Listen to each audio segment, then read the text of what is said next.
Well, there you are. The sun is scorching, you're thirsty. All you can think about is water and ancient bones under your feet.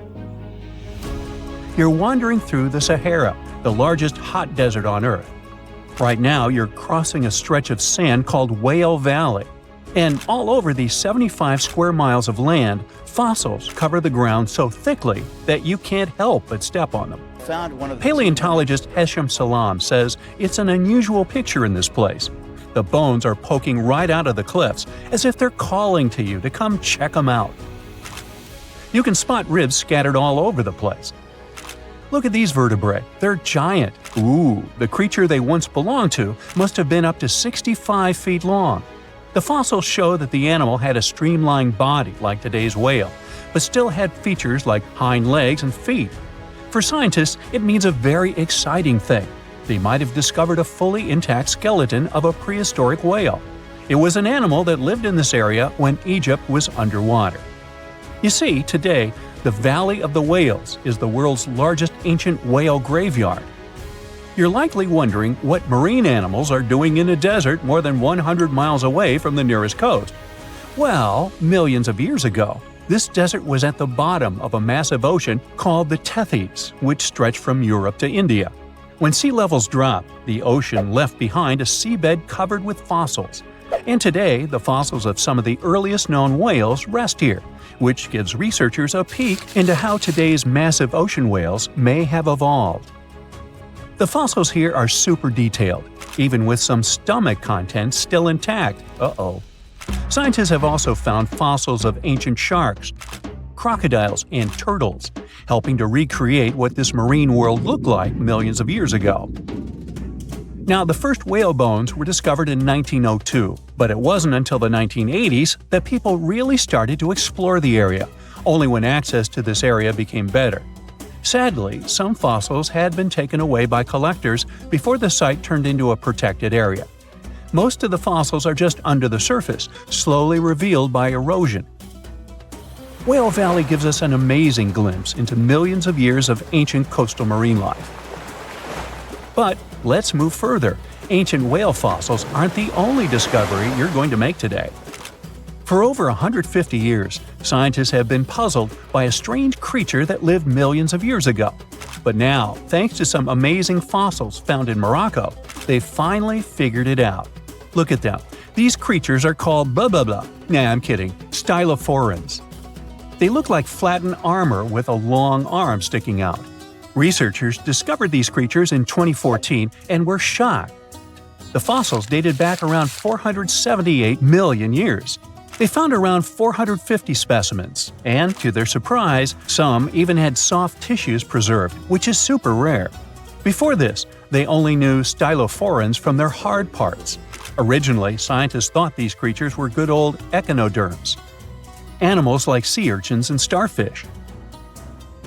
But new discoveries prove that they had a core body and feeding arm similar to modern starfish, complete with a water vascular system to help them move and eat. This finding ends a long debate about where stylophorans fit in the animal family tree. Now we know they're related to echinoderms, but are more advanced because they don't have the typical 5-ray symmetry. Ooh, come here and look at this giant fossil. It was found in the Sahara and gave scientists new insights into the Spinosaurus, the largest carnivorous dinosaur we know about. These 95 million-year-old remains also confirm that it was the first known swimming dinosaur. The Spinosaurus had flat paddle-like feet and nostrils on the top of its crocodile-like head, perfect for staying underwater. It was a pretty weird dinosaur with a long neck, trunk, tail, and a 7-foot sail on its back, so it must have spent a lot of time in the water. At over 50 feet long, Spinosaurus might have been even larger than T-Rex. The first Spinosaurus remains were discovered about 100 years ago in Egypt, but only this new fossil, found in Morocco, helped scientists reconstruct this dinosaur for the first time. Researchers paid attention to the creature's shorter hind limbs and wide claws. These features point to adaptations for life in the water. Its snout and dense bones also suggest it was a swimmer, while its spiked tail likely attracted mates. Hey, good looking, come here often? And here's another astonishing find made in Tunisia, the remains of Machimosaurus rex.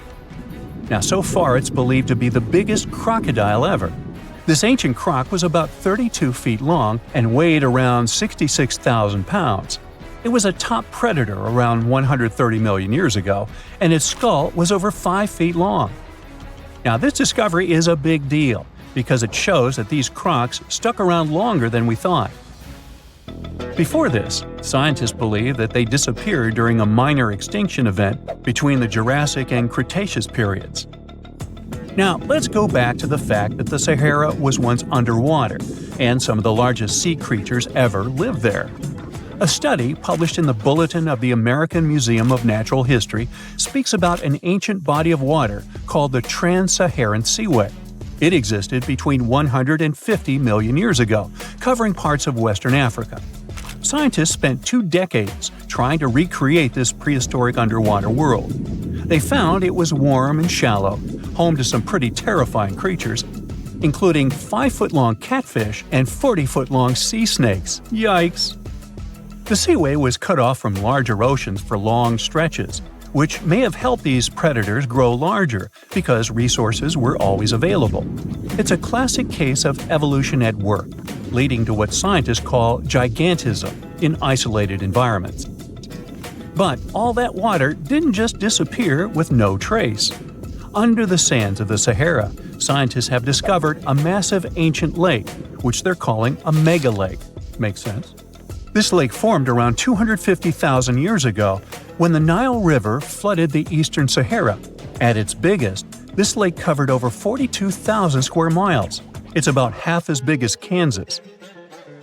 They also found evidence of a smaller lake, 93 miles west of the Nile, at a slightly lower level and covering 18,600 square miles. All of this adds to growing evidence that once, North Africa had many lakes that might have created migration routes, helping early humans move across the continent. Now, in the Sahara, you can find not only fossils of bizarre animals.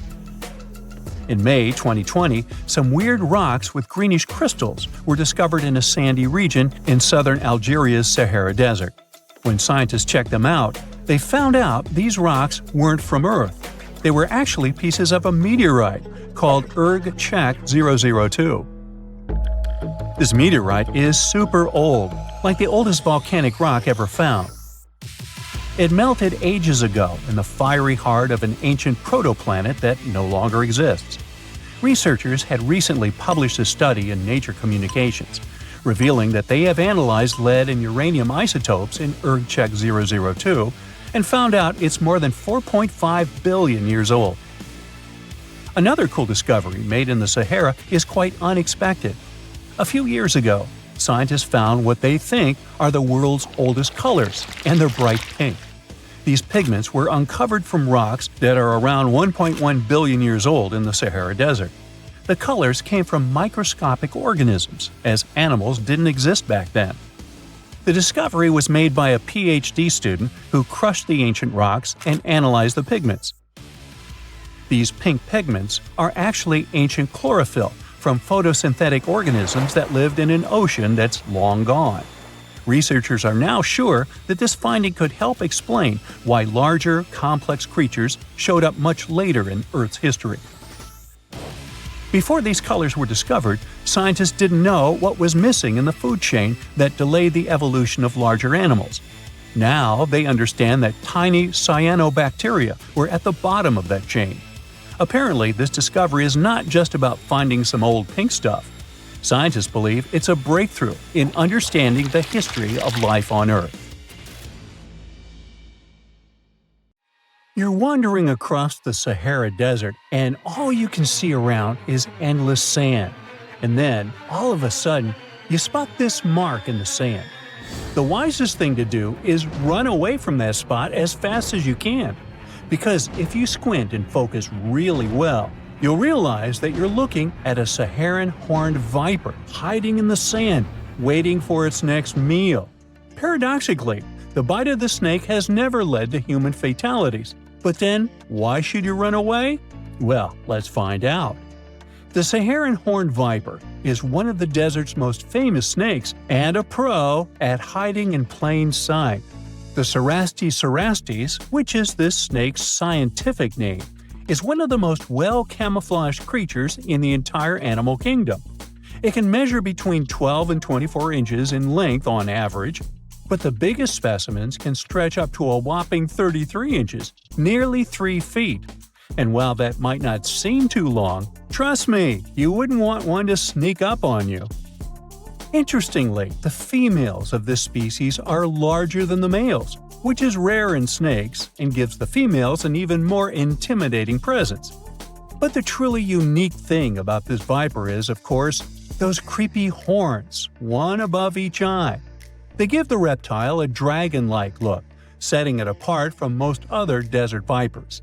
Not all Saharan horned vipers have these horns. Some have small nubs or none at all. You could say it's a bit of a genetic lottery.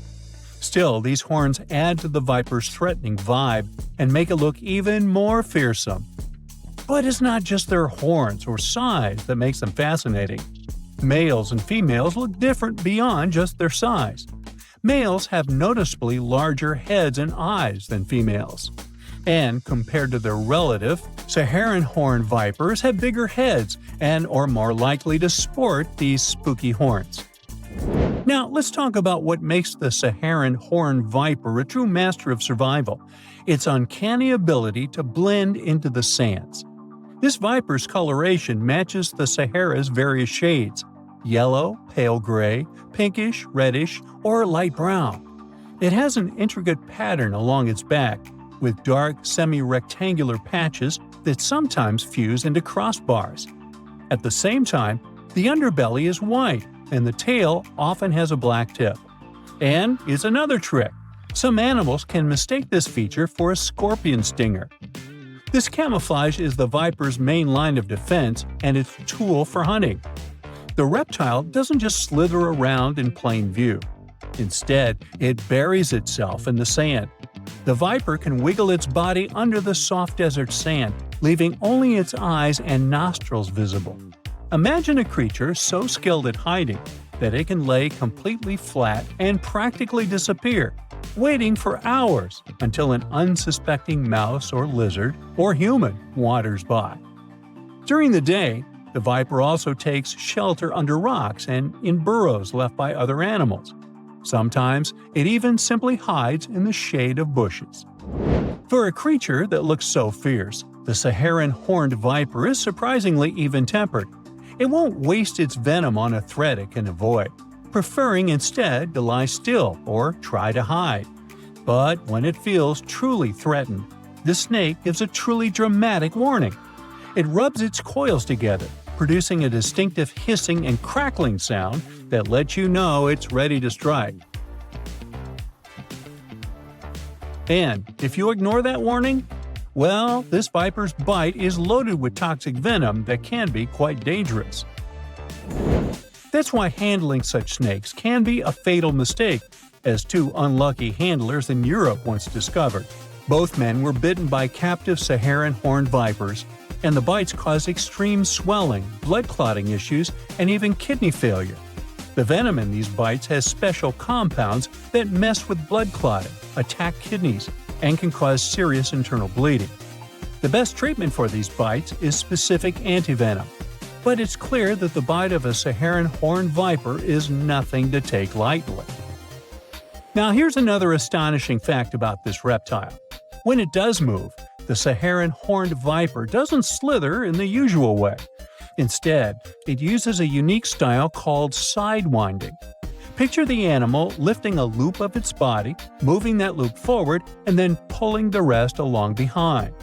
This sideways walking lets the snake move across the hot sand without letting its belly touch the ground for too long. In a place as hot as the Sahara, this technique isn't just cool-looking, it's essential for survival. While the Saharan horned viper is a champion of desert camouflage, it has some serious competition in the camouflage department. Around the world, there are other snakes that have protected the art of blending into their surroundings to catch prey and avoid being eaten themselves. Like the eastern brown snake, an Australian snake that is one of the most venomous in the world. Its brown color lets it blend in with rocks and soil, making it extremely hard to spot until you're practically on top of it. A bite from the snake can be fatal in less than an hour. Or the eastern copperhead, found in the forests of the U.S. This snake's pale tan and pinkish colors blend in perfectly with autumn leaves. It often freezes in place rather than slithering away, which leads to many accidental bites. Its venom usually isn't fatal, but it's painful, and since the reptile hides so well, encounters are common. The Peringues adder from Angola and Namibia loves to hide in the sand like the Saharan horned viper. It mostly eats lizards, and its sandy-colored scales make it almost impossible to see. Thankfully, its bite isn't too dangerous for humans. Now look at this terrifying creature. It's the timber rattlesnake. This rattlesnake lives in the lush forests of the U.S. and uses its colors to blend into the forest floor. You might not see it, but if you hear its rattle, take a step back since its venom is potent. The Pacific gopher snake, found on the west coast of the U.S., can grow up to 7 feet long. The only plus in this situation is that this reptile is non-venomous. It camouflages well in forests and fields, but is harmless to people. Just don't scare it, or you'll get a bite, which is still unpleasant. In the rocky terrains of California and Oregon, you might meet the northern Pacific rattlesnake, which likes blending into dark brown and gold rocks. Hearing a rattle is often your only warning, since this dangerous snake is nearby. These neck snakes aren't particularly dangerous, but they're unsurpassed masters of camouflage. The smooth green snake has a bright green color that matches the leaves in trees and grass, which makes it practically invisible among foliage. The common European viper prefers hiding among leaves and shrubs, and the harmless common garter snake has colors that blend in with dirt and grass. Keep in mind, though, that even though all these snakes are not venomous, they can still give a painful nip. Oh, and I can't but mention the massive reticulated python. Even though it can grow over 21 feet, this South Asian snake is expert at hiding among leaves and shadows. It's one of the only snakes known to occasionally hunt humans, so tread carefully in its territory.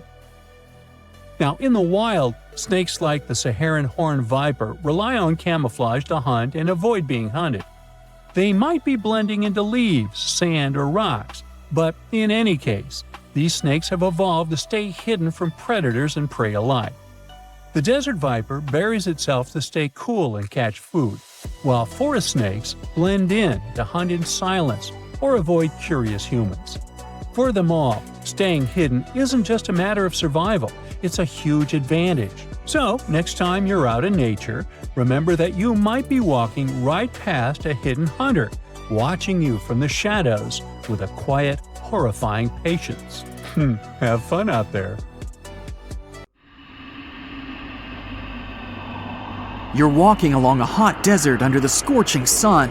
You run out of supplies. There's no more water. You dream about rain, but there are no clouds in the sky. With each step, you lose more and more strength and fall. You notice a small pond nearby. Is it real water or just a mirage? You can't get to your feet, so you crawl there. The water is getting closer by the minute, but not because you're moving towards it. It's the water approaching you. In a few minutes, the pond area increases. Here, you're already in it. A small lake is formed, 60 feet deep, at the place where the piece of desert was. This real event happened in 2014 in the Tunisian desert. No one knows exactly on what day the lake appeared, since this part of the south of Tunisia is sparsely populated. At first, shepherds passing by saw the lake and didn't believe their eyes. In the next few hours, hundreds of locals came running to the place. They began to swim, jumping into the water from the surrounding rocks.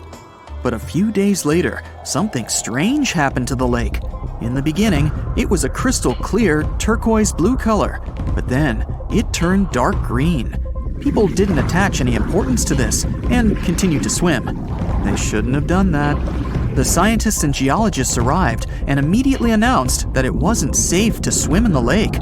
Muddy green water means the lake is stagnating. It's not refreshed, it's not fed by underground springs. Now the lake is filled with algae and a lot of harmful bacteria that can cause serious diseases. They also found out that this region of Tunisia is filled with huge deposits of phosphate. This substance can disintegrate and leave radioactive traces. The lake can be carcinogenic, toxic, and hazardous for any living organism. But people didn't worry about this too much. They walk in the middle of the desert, while the sun heats the air to 104 degrees Fahrenheit. Most of them are unlikely to refuse to jump into cool water, despite the warnings of scientists. Until now, no one knows exactly the reason for the appearance of the lake. Some scientists believe the lake was formed because of heavy rains. The lake is surrounded by rocks and is located inside a canyon. The water could just accumulate after each storm. Some geologists think an earthquake was the cause of the lake. A small seismic activity provoked the rupture of the Earth's rock above the water table, and through this hole, all the water splashed out. And if this theory is correct, then the lake can be pulled back underground through cracks. This is the same as when you pull the plug out of a drain hole in a filled bathtub. Any small earthquake is like pulling the plug out. Therefore, if you find yourself in these places, don't swim in this radioactive lake.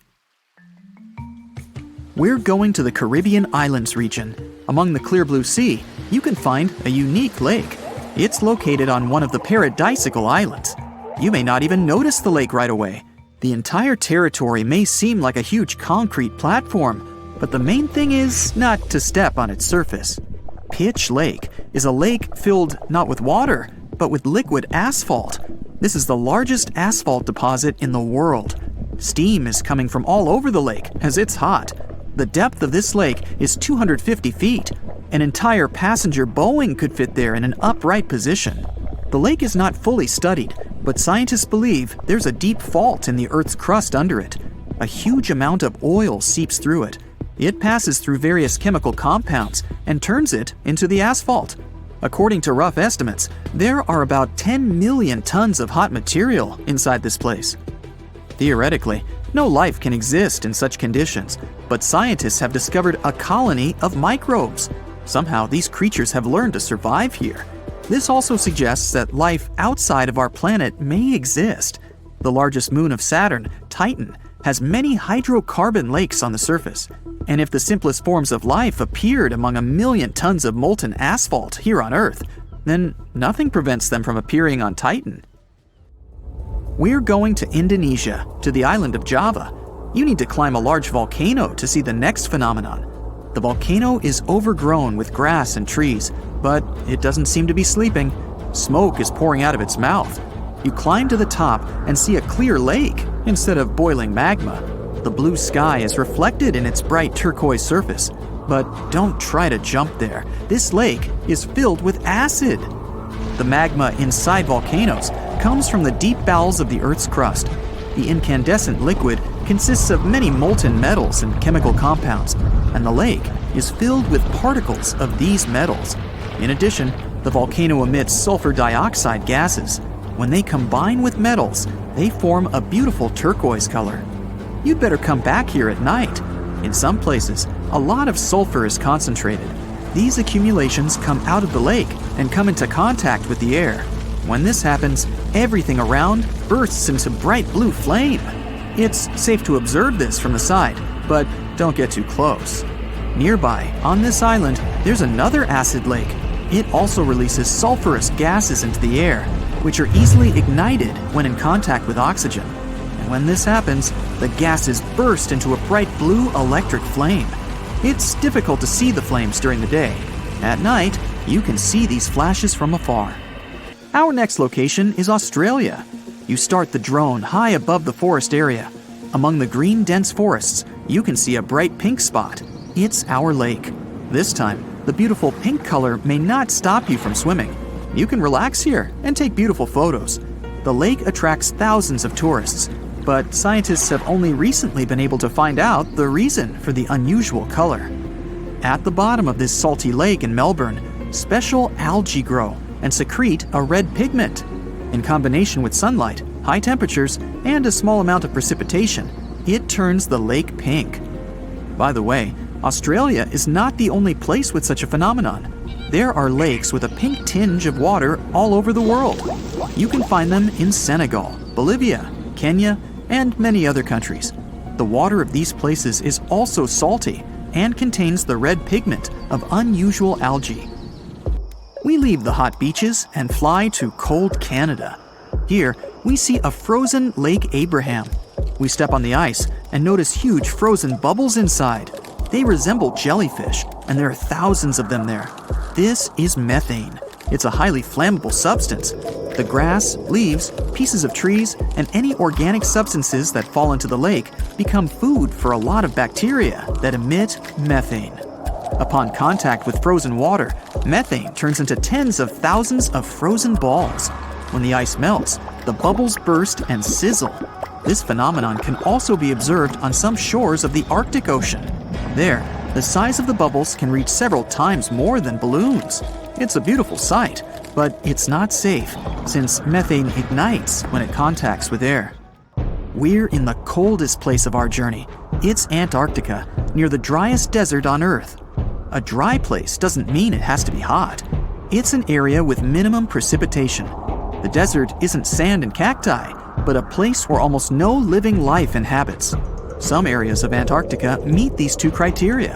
However, in this icy desert, you can notice a tiny lake. Its depth is only a few inches. Technically, it's a pond, but the most amazing thing is that it stays in a liquid form. The temperature here drops to negative 58 degrees Fahrenheit. The pond should be frozen, but this doesn't happen. Don Juan Pond is one of the saltiest reservoirs on the planet. The amount of salt here doesn't allow the water to freeze. Scientists have been studying this lake for more than 60 years, but they still can't find out the exact reason for the appearance of water here. There's a place on Earth so dangerous that even the most fearsome creatures of today wouldn't last a moment there.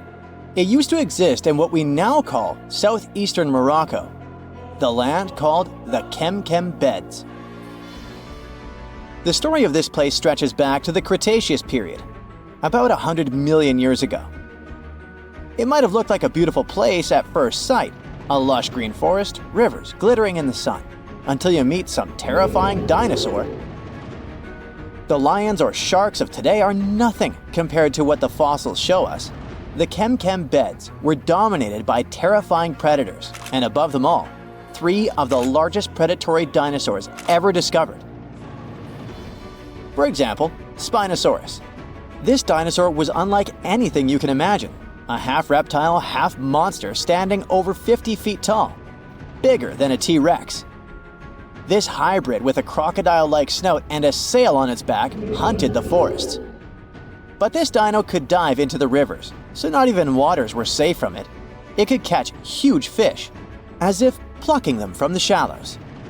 There was also Carcharodontosaurus, a carnivore with the name that literally means shark-toothed lizard. Its razor-sharp teeth could slice through flesh with terrifying ease. This monster stood almost as tall as a house and was faster, stronger, and more aggressive than nearly anything that had ever walked the earth. There was also Deltadromedus, a raptor-like dinosaur built for speed. It was a quick-moving ninja that stalked its prey with horrifying precision. Oh, and the skies were a fun place too, with all these pterosaur creatures flying around. These guys are often mistaken for flying dinosaurs, but they were actually a different kind, more like close cousins of dinosaurs. These majestic reptiles soared above the Kem Beds and had wingspans that could stretch up to 30 feet. The fingers were feathery, with a 4th finger kinda like bats. They could glide through the air so easily thanks to their super light skeleton. But it wasn't just the dinosaurs that made the Kem Beds so horrifying. The waters also hid their own dark secrets. They were home to giant, terrifying fish and crocodile-like creatures. Their jaws were strong enough to crush bone, and they were lurking beneath the surface, waiting for anything unlucky enough to stumble into their path. One of the river creatures was Sarcosuchus, also called the super croc. Being about 40 feet long, it could easily swallow an adult human. Or better yet, it could take on a full-grown dinosaur and win. Its jaws snapped with unimaginable force, and no creature, not even Spinosaurus, was safe from it. Coelacanths could also hang out in the rivers. It was a monstrous predator that could easily swallow a huge fish whole. They had these creepy, icky fins that moved in a way similar to how human arms and legs move. And they could also kind of raise their heads like humans because of a special joint in their skull. Ew. Fun fact, we thought these monsters had gone extinct 60 million years ago, together with dinosaurs. But recently, we rediscovered them living and thriving in the Indian Ocean. Turns out they were just hiding in the deep waters. They probably didn't even notice the dinosaur asteroid or humans at all. Yay? Don't worry, over millions of years, they became basically harmless. They got 4 to 5 times smaller, even though they still weigh about 200 pounds. Just imagine what they were like back in the day. Kem waters were also home to giant lungfish and other creepy aquatic creatures. So you couldn't even drink or take a swim safely without getting bitten by something. Whew, what a place. Even turtles there were the size of cars. Imagine trying to survive in a world where creatures like this are literally everywhere. And I mean everywhere. This place was unique not because huge beasts lived there, but because of the sheer number of predators. You might think, it shouldn't be that easy for all these predators to hang out in one place, right? And you're right. Seems like prey was scarce there. That's even more chilling. All the predators just wandered around hunting whatever meager life remained. And if there's none, then fighting each other. For years, scientists have wondered why it was the case. Maybe that's just how life was back then. And all corners of Earth were crazy like that. Or is there something special about this place? Some even say that maybe it's just because we only found predators' fossils, while normal friendly animals have disappeared, and that the fossil record might be skewed. But who knows? And the environment itself was just as fascinating as the beasts who lived there, just a bit more friendly.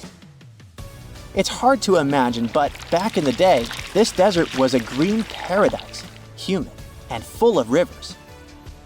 The heat of the sun scorched the land. The climate was hot, so hot that even the poles were warm. The weather there was extreme. Dry seasons followed by intense storms, which shaped the land and life. The giant rivers carved their way through this landscape.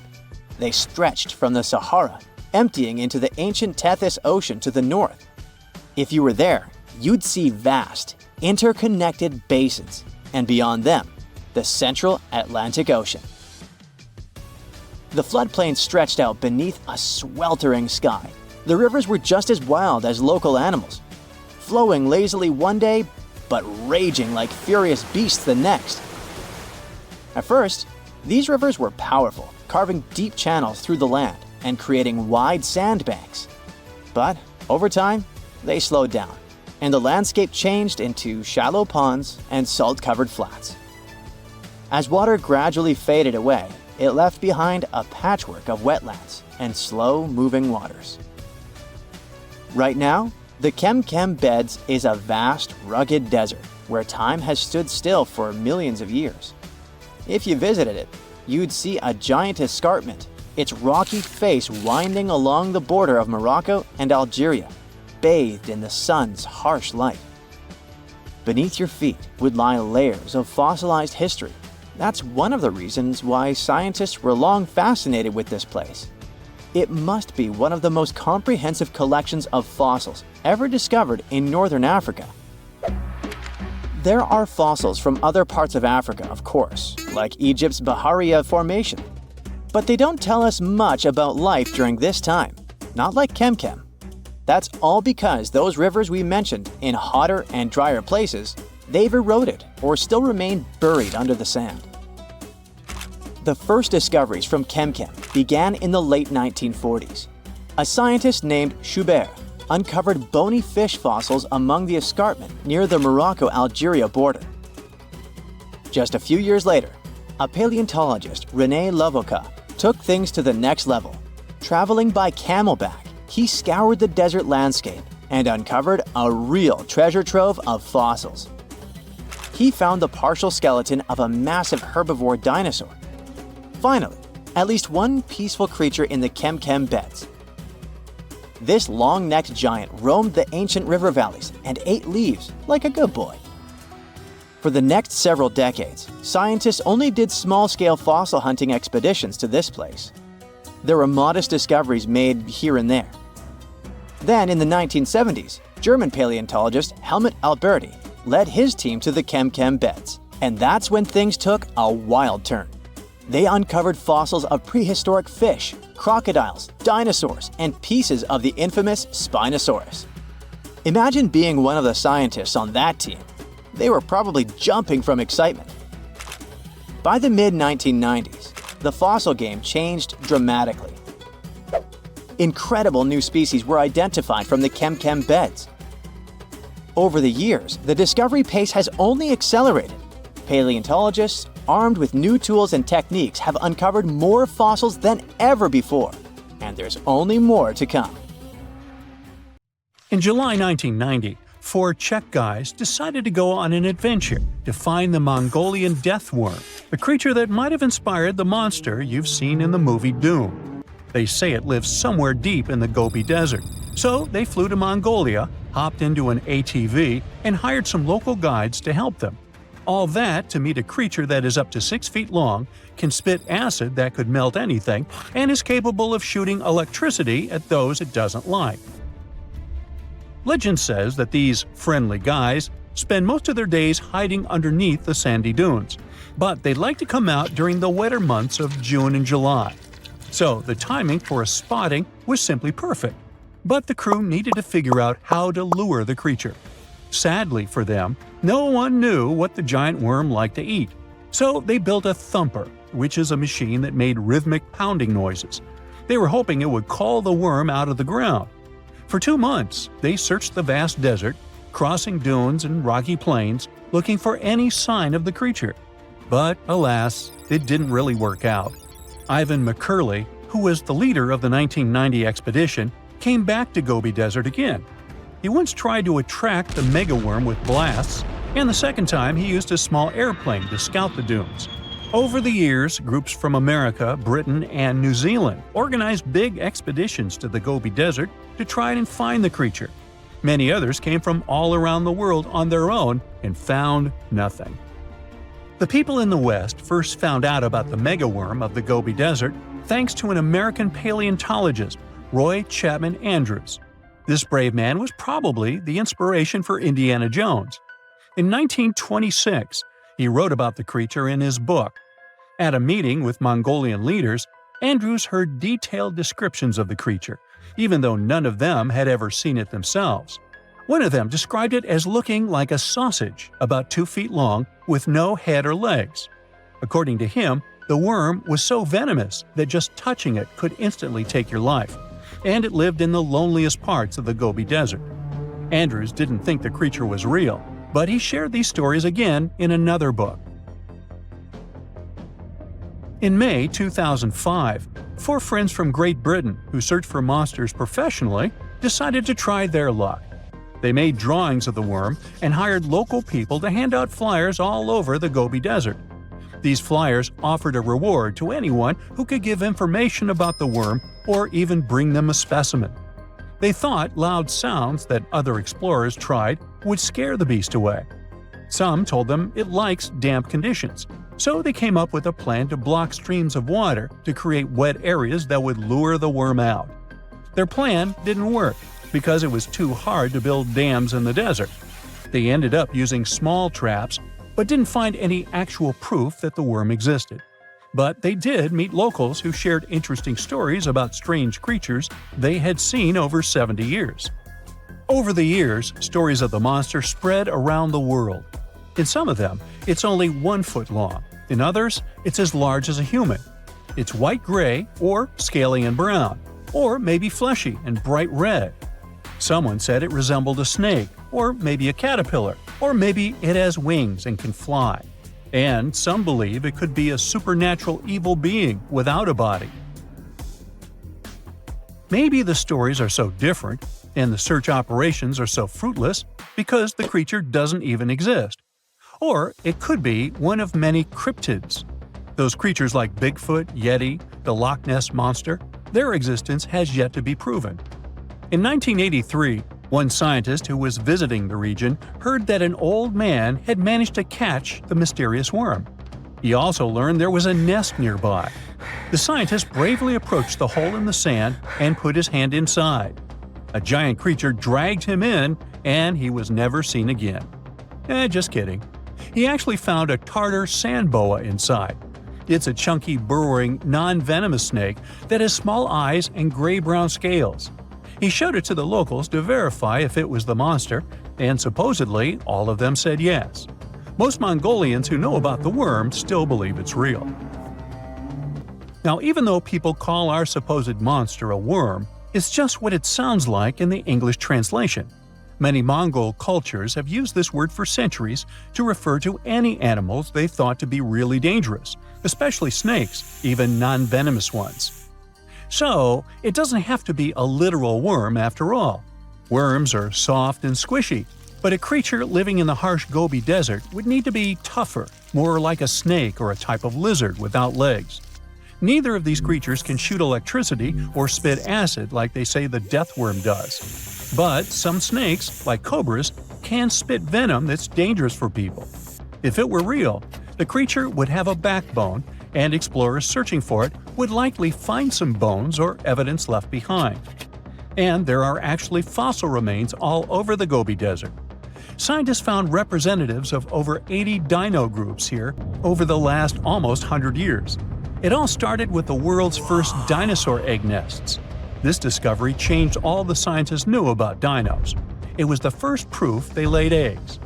In the following 2 years, the same expedition team unearthed over 100 dinosaurs and took them to the American Museum of Natural History, where you can still see them today. Some of them were swimming around in the Cretaceous Sea that used to be here about 71 million years ago. They resembled modern birds. The mystery of the megaworm is still unsolved, but there used to be another mystery scientists finally managed to explain. Back in the 13th century, a famous traveler, Marco Polo, not the guy from the swimming pool game, crossed the Gobi Desert. He thought he could hear mysterious noises, like the sounds of musical instruments such as drums. He wrote about it in his book and believed he might be hearing the voices of restless spirits. Scientists call these noises singing sands or booming sands. Unlike the squeaky sound you might hear when walking on a sandy beach, these desert sounds are much louder, like a musical instrument playing deep, haunting notes. Over the years, people came up with all kinds of ideas about what caused the sounds, like underground water or winds making the sand vibrate. Not all dunes can do this, and scientists wanted to figure out why. Sometimes the winds might cause a small avalanche on the side of a dune, and then you can hear the magical sound start. But this is rare. So, to study it, scientists had to help the dunes sing. They climbed to the top of a dune and slid down on their backs, using their hands and feet to push sand down. As the sand tumbled, the sound started softly and got louder. They could even feel the vibrations with their hands. So they found out that for a dune to sing, a few special things need to happen. The grains of sand must be the right shape. The dune has to be big, and the sand must be very dry, so no singing after it rains. Inside the dune, there's a hard layer of packed sand that acts like a giant speaker. This layer bounces the sound waves back and forth, makes the noise louder and louder, and creates a haunting melody that can fill the desert air. In other words, the dunes can play tunes. Yeah, sorry, I couldn't help myself with that one. Ooh, from giant spiders to venomous snakes, we all get freaked out by Australian creatures. Yeah, me too. But newly discovered fossils show that things were way more dangerous 120 million years ago, when this land was completely ruled by massive razor-clawed megaraptors. Yeah, I'm glad I wasn't around then.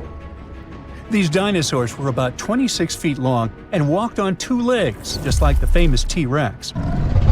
They were fast, fierce hunters, with a superpower: their hug.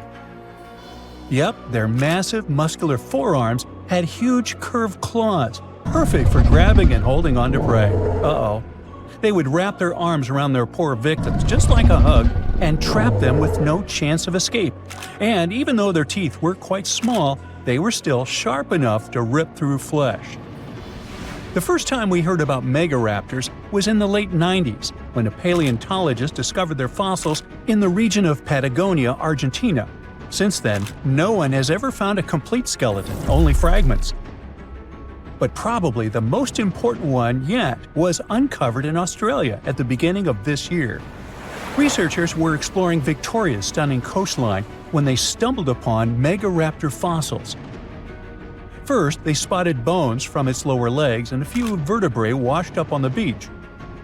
Even though they were working with just a couple of fragments, a deeper analysis confirmed that these belonged to a megaraptor. And not just any megaraptor, it was the oldest one ever discovered. This discovery gets even more exciting because it adds weight to the theory that these dinosaurs might have originated in Australia.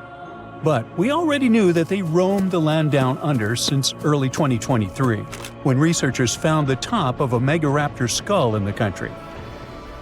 So let's rewind a bit. We first found their remains in Argentina, right? Right. But then, years later, researchers found fossils of the same family of dinosaurs on the other side of the world, in Australia. If the ones in Oceania were older, how did these creatures end up in South America? Of course, they didn't fly there. They didn't cross continents by swimming either, although there is a theory that they could swim. Remember, we're talking about the dinosaur era, which happened millions of years ago. And back then, Australia and Argentina were actually pretty close. Basically, they were one. Both lands were part of the supercontinent known as Gondwana, and they were connected through Antarctica. Wait, but wasn't this path freezing? I mean, yeah, these dinos had to pass through Antarctica to get to their destination, but they weren't freezing their tails off. This all happened during the mid-Cretaceous period, when the weather was super warm. Back then, the poles were covered in plants, not ice. So let's just say they took full advantage of the good weather to make the crossing. Now, about 180 million years ago, Gondwana started to break apart. At some point, Australia drifted away from the supercontinent, cutting it off from other landmasses, including South America. That's why the same dinosaurs showed up in completely different parts of the world. Mystery solved. Now, let's get back to that recent discovery. The researchers didn't just find a few traces of megaraptors on the beach. In total, they uncovered 250 dinosaur bones at the site, but only 5 of them were really important. They belonged to 3 different species of dinosaurs that, as it turns out, all lived in Victoria at the same time. So yeah, we've already talked about those first 2 bones. They were from the megaraptor. Next, we have a shin bone from a Onenlagiine. That's my best shot at pronouncing it.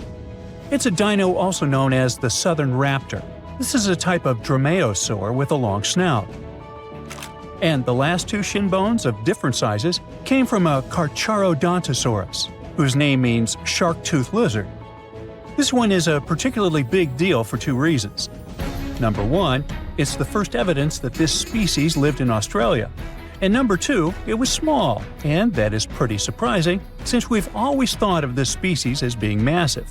Fossils found in Argentina, for example, show this dinosaur reached a length of about 36 feet.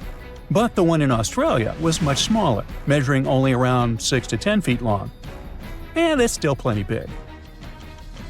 Basically, what we're saying is that the way predators were ranked in these 2 parts of the world was completely different. In South America, Carcharodontosaurs grew to massive T-Rex-sized giants, towering over megaraptors and dominating the landscape. But in Australia, it was the complete opposite. There, huge, powerful megaraptorids roamed the land alongside smaller Carcharodontosaurs. So the predator dynamic was different. And all of this just shows how unique the ecosystem in Victoria was back then. Although isolated dinosaur bones have been found in Western and South Australia, most of the fossils come from the eastern part of the country, like Queensland. And there, researchers dug up something really, really rare – a well-preserved dinosaur skull. The study shows that this bone belonged to the fourth discovered specimen of Titanosaur.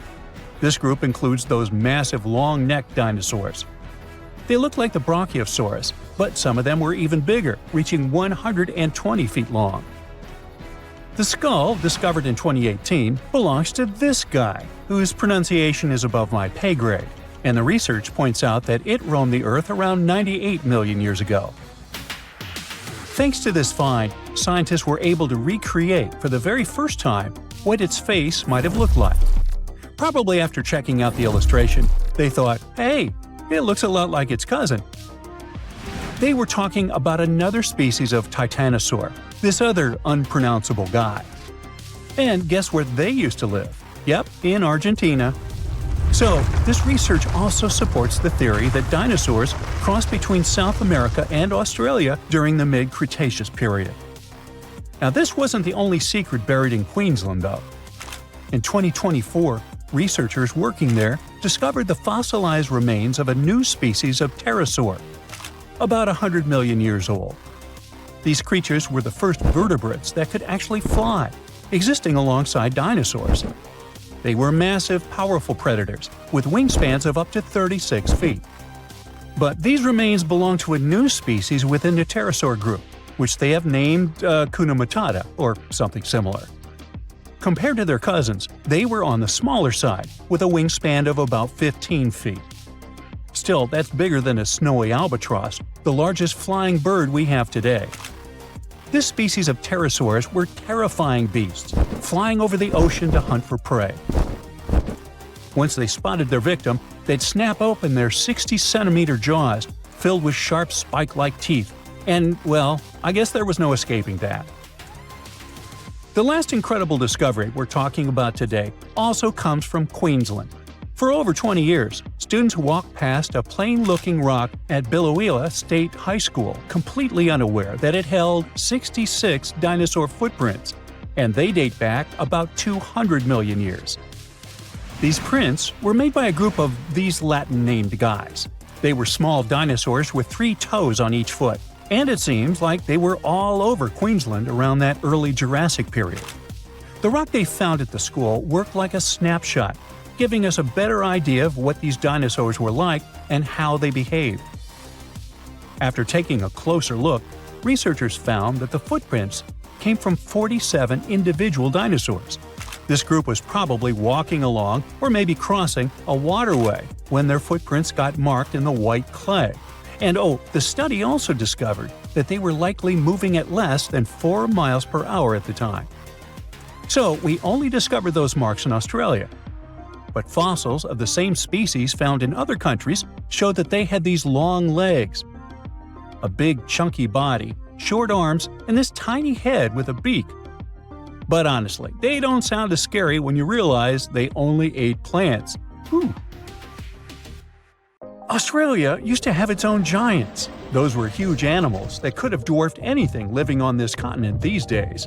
Scientists found the remains of many of those ancient creatures in the Narracuta Caves in South Australia, 4 hours away from Adelaide.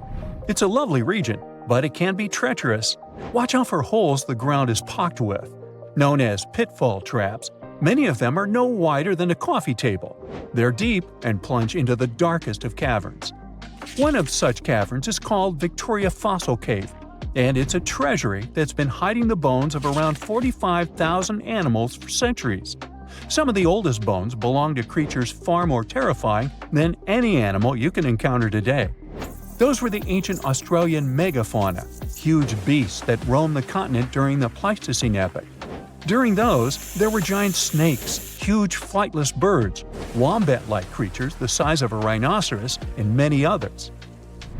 One of the largest examples of the Australian megafauna scientists have discovered so far is the Diprotodon. That giant herbivorous creature was 10 feet long and 6.5 feet tall, and weighed more than 6,000 pounds, about as much as a small Asian elephant. Even though this terrifying beast didn't eat meat, it could have smashed other animals with its sheer weight. Scientists have found the remains of hundreds of such creatures all over Australia, so it's safe to say that no other animal from that time or in that location was larger than this giant. Despite its creepy appearance, the Diprotodon was a relative to the modern-day wombat, and those are known to sometimes pounce humans. The Diprotodon had toes that pointed inward and were well suited for digging burrows. On the other hand, Diprotodon was a giant, and it was unlikely that it used to do so. It was likely a trait it had inherited from its smaller burrowing ancestors, or it could have used its claws to search for roots. This theory is supported by the fact that the animal's pouch was facing backward. It prevented any dirt from collecting inside while the creature was digging. Since this animal was so big, it didn't have to worry much about predators. Up until 60,000 years ago, when the first humans appeared on the continent, full-grown Diprotodons only had to look out for creatures like the quincana. Measuring in at a whopping 20 feet long, the quincana was a land crocodile. It lived in Australia from around 20 million to 40,000 years ago.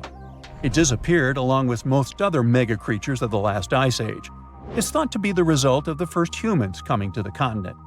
Even though the quincana was extremely fast and dangerous, it was possible that this creature got out-competed by human hunters who took all available prey. Unlike modern crocodiles that are mainly aquatic, that mighty beast was a land dweller.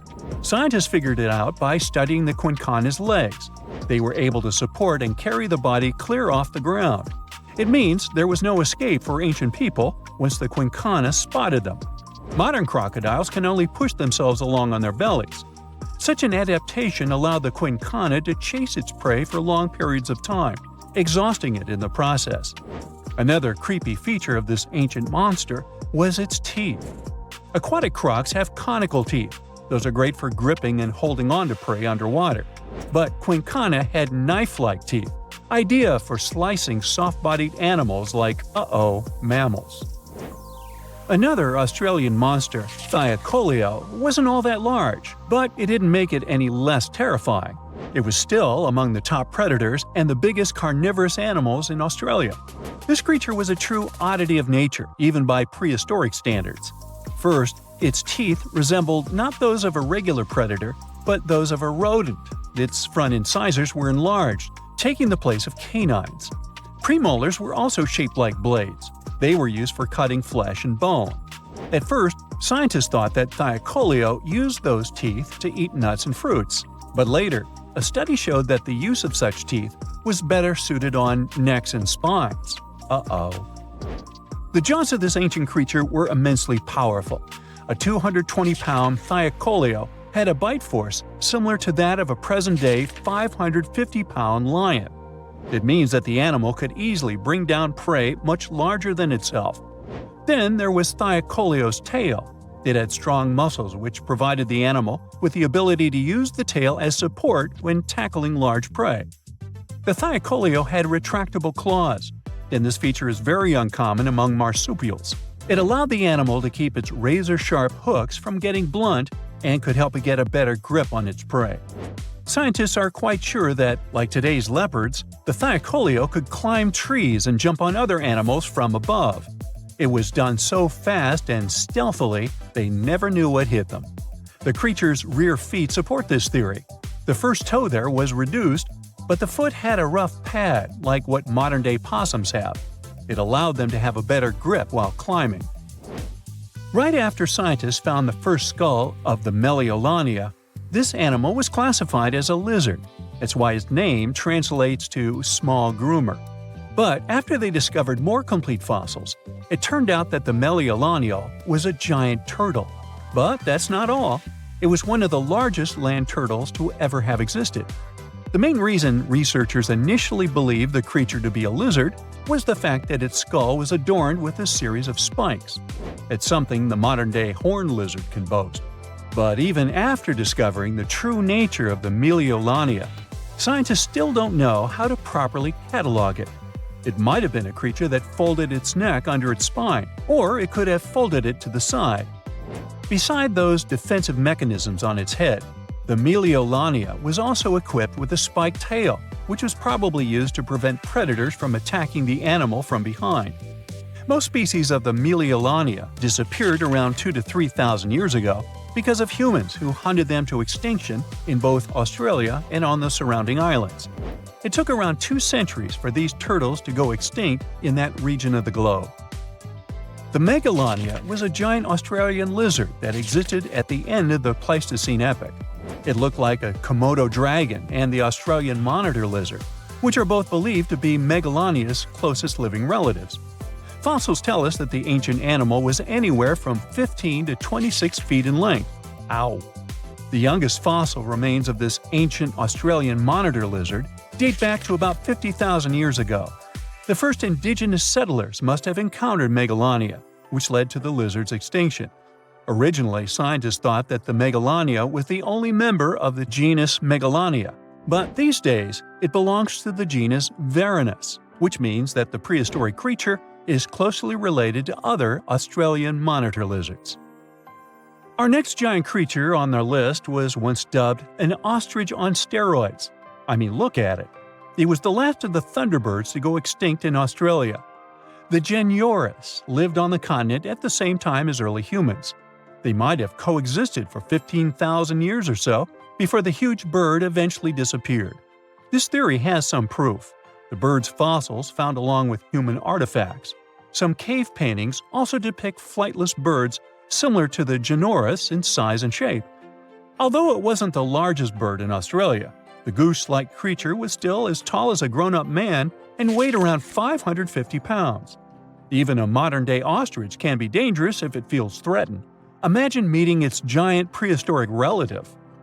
Scientists are still arguing about its diet. Many believe the creature was an herbivore, but there's still a chance that the Genyornis was a partial scavenger. Its small, stubby wings and powerful hoof-like legs hint that the bird could have been a plant eater. But its huge beak and exceptionally deep lower jaw evoke suspicion. Such features are highly unusual in birds.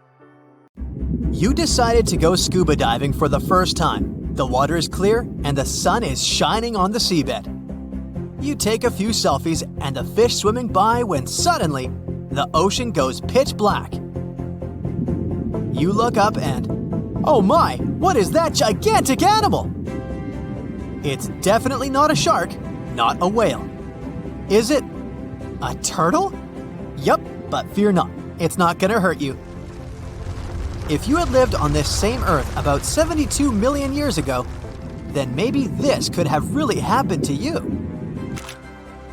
Scientists have recently found the fossils of a gigantic marine turtle that could have grown as big as 12 feet. If you don't have any idea of how big that is, let's see some examples. That's the average length of a hippopotamus, 6 golden retrievers, or 2 Michael Jordans stacked on top of each other. The turtle's scientific name is an homage to that old-school sea monster called Leviathan. Maybe you remember this from old-school history lessons. The Leviathan is supposedly a mythical creature that would swallow entire ships or people that were deemed too greedy by the creature. Can you imagine being swallowed by this humongous sea turtle? No, thank you. The fossils of this gigantic creature began to be excavated between 2016 and 2021, all the way in northeastern Spain. The first fossil was located by a hiker in the Spanish Pyrenees, and it was around 8 inches long. The pelvis of this turtle alone measured around 35 inches. It would definitely be one of the biggest turtles today if it hadn't gone extinct. FYI, the largest living sea turtles today can reach up to 6 feet in length, which is already pretty big. Now, how about a gigantic prehistoric scorpion? I bet most people here are not huge fans of these creatures, especially since they're poisonous, which is why the thought of a 9-foot-long aquatic scorpion might be the stuff of nightmares. Let's just say that if they hadn't gone extinct some 400 million years ago, lakes and rivers would be much more dangerous places for humans today. These gigantic insects were considered to be apex predators in their time, hunting everything from fish to other animals, even of their own kind. Yikes! I got goosebumps just imagining these creatures. Should we thank the asteroid that hit our planet now or later on in this video? Another prehistoric animal that would shock humans if it were still alive is the so-called megatherium, a gigantic sloth. This huge sloth is believed to have grown up to 20 feet long, and its weight could be up to 8,000 pounds. It was found in the woodlands and grasslands of South America. The creature used to stand on its 2 feet in order to reach leaves on high branches. These giant sloths had huge claws. They helped them climb trees. I gotta say, I feel uncomfortable imagining these elephant-sized sloths climbing trees. Oh, of course, some dinosaurs will make our super-sized creatures list.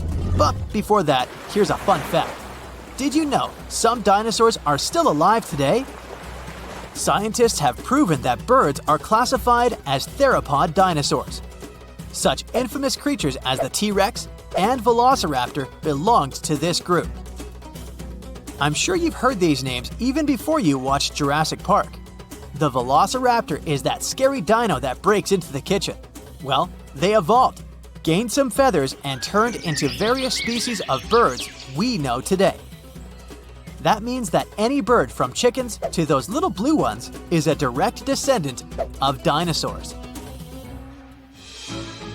Now, does the name Spinosaurus ring a bell?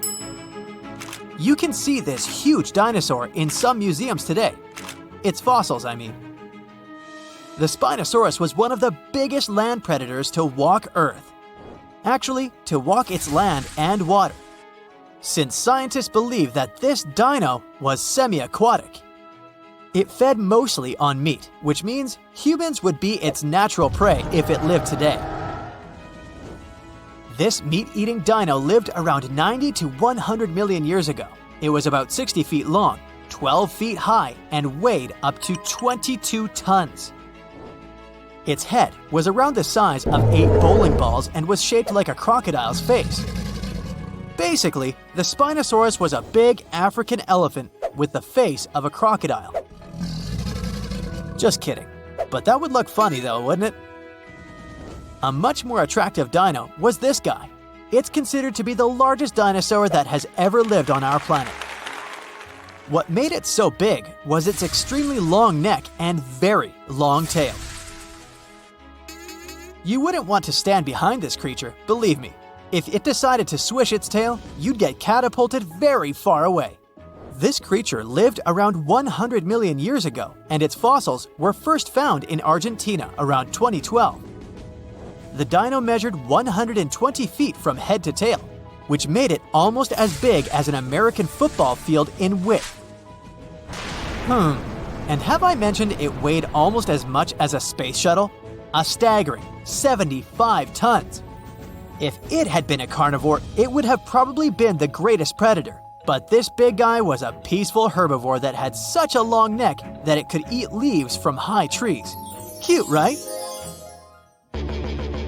We must also talk about the Shastasaurus. As the name suggests, this animal is popularly known as the Mount Shasta lizard.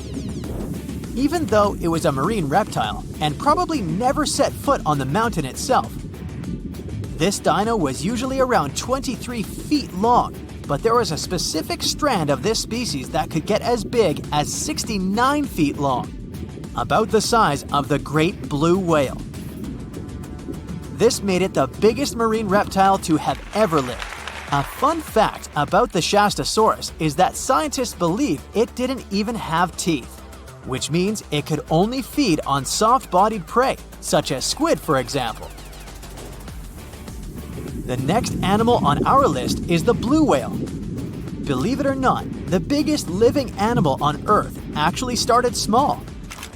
These days, the average mature blue whale can reach up to 100 feet in length and weigh up to 200 tons. That's more or less the weight of 40 elephants put together, or 30 Tyrannosaurus rexes, or 2,670 average-sized people. blue whales have to eat up to 50 million calories per day to support that body. That's the equivalent of 30,000 Big Macs, just FYI. But blue whales weren't always this big. They actually evolved from a four-legged mammal that lived on Earth around 48 million years ago. Their ancestor was called Pakicetus, and it was only 6 feet long. Here's a fun fact. To be able to live in the water as one does today, the blue whale had to go through some intense adaptations. A blue whale can replace up to 80 to 90% of oxygen in its lungs each time it takes a breath. A human replaces only up to 15% for comparison. It allows these animals to dive for up to 1 hour at a time, down to a staggering depth of 330 feet. Elephants were bound to make the list. Elephants are currently the largest land animals on Earth. They can grow to be about 13 feet tall and weigh up to 7 tons. That's pretty small if we compare it to the other animals that once lived on Earth, right? But if we placed a 6-foot-tall human next to an elephant, we'll see it's not at all that small. African elephants are bigger than their close relatives, Asian elephants, and they have a similar lifespan to humans, up to 70 years. Pokemon might have made us collectively wish that salamanders were real-life dragons, although they're not. They can still be pretty cool though. There's a giant species of salamander that is known to be the largest living amphibian. They can grow to be as long as a regular-sized human, reaching up to 6 feet. I bet that wouldn't be a pleasant underwater encounter. You're walking along the riverbank. It's quiet, save for the water's peaceful burbling. The hot Georgia sun beats down on your neck. That's when you notice something strange on the ground. Looks like a quarter-sized black coin with a weird pattern on it. You bend over for a closer look. Is it a coin? This thing looks like an ancient seal with a symbol carved in it. It's probably from some long-lost civilization. You could sell it and make a fortune. You crouch down on one knee to pick up your newfound treasure. As soon as your finger touches it, you pull your hand back as fear wells in your gut. It's hairy. You go to pick it up again, digging your nails in the dirt around it to pull it out of the ground. That's when it moves. Your heart jumps in your throat. It's pounding so hard you can feel it in your head. The fear turns to horror when the coin wiggles its way out of the ground. It's no ancient treasure, it's a huge spider. A ravine trapdoor spider, to be precise. This hard coin-looking growth on the back of its body serves as a shield. The 8-legged terrors burrow into the ground and plug it like a cork, so hungry enemies can't get to them. Or, giant confused humans like you. The spider is venomous, but its bite isn't toxic to humans. Whew, lucky you. But I didn't say you wouldn't feel it. Best stay away from those sizable pincer-like fangs. Ow! Well, so much for your riches. Perhaps fortune awaits you in Mexico's Baja California peninsula. You're walking on dried-up ground when you notice a long white stripe up ahead. You get closer. Oh, looks like a super long worm, you think to yourself. But it doesn't move like any worm you've ever seen. That's when you see it has arms and a head. This pale creature with black beady eyes is a Mexican mole lizard. It lives in the ground where all its dinner of insects and termites hang out. It rarely comes out, so you're pretty lucky to have seen this bizarre reptile. Now you're in a rainforest in northeastern Australia. Ahead, half hidden among the trees, you notice something large and round. This mysterious figure lying on the ground is covered in black hair. At first, you think it's a bear curled up sleeping. But that wouldn't make any sense. There are no bears down under. You're getting closer when a twig snaps under your foot. The thing hears you and springs to its legs. It turns to you, and you now see this is a bizarre and beautiful bird. That black hair is actually a thick coat of long, fine feathers. This formidable fowl has a bright blue head with a large horn on top. It stands on 2 powerful legs with a dagger-like claw on each foot that can be as long as your hand. Take away those feathers, and you might mistake this thing for a velociraptor. But it's actually a cassowary, the most dangerous bird in the world. It could jump straight over your head if it wanted to, definitely high enough to kick you in the chest. And its blows are strong enough to break bone, not to mention that claw that can cut through anything like butter. This bird was made to hunt and avoid being hunted. Don't even consider running away, not unless you too can sprint over 30 miles per hour. Diving into that lake over there won't save you either. This bird is an excellent swimmer. Best just to back away slowly and hope it doesn't come after you. Another creature that proves it's best to keep your hands to yourself is the panda ant. The naming is obvious. It's black and white and furry like the beloved bamboo-chewing bear. This furry little bugger lives in the forests of Chile. But don't go to pet this fluffy little ant. What you're looking at is no ant at all. It's a species of wasp. That black and white coloring serves one purpose: to warn others of this insect's powerful sting. And if that doesn't make you back away, the wasp will let out a squeaking sound. It sounds cute to us humans, but it means a painful sting is around the corner. These insects are loners, they don't live in colonies and don't have nests. They're also parasites. A female panda ant lays eggs next to the larvae of another insect. Then the hatched babies use these larvae as food. Surely you've seen bugs that look like leaves and twigs. But what about a creature that looks like a beautiful orchid? You can find this fragrant flower in the forest or a green field among other plants. But make sure that's a flower you're leaning in toward to smell. If it's not, you risk being bitten by a praying mantis. The orchid mantis is nearly impossible to distinguish among the flowers. It has pink-white coloring with legs and claws that look identical to little petals. It uses its resemblance to the plant to hide from predators and hunt insects that love these flowers. A butterfly or a bee flies up to the flower when one of the petals starts moving. The unsuspecting meal might take it as simply the wind. But then the petal turns into a sharp claw that suddenly grabs the insect. Now imagine you're in the jungles of Costa Rica. You notice a brown snake sitting on a tree branch in front of your face. The snake looks like it's about to strike. Well, you want to run away as far as possible, but notice that this snake is unusually short, and it doesn't lash out at you. You wait, but the snake keeps staring at you. It doesn't even hiss.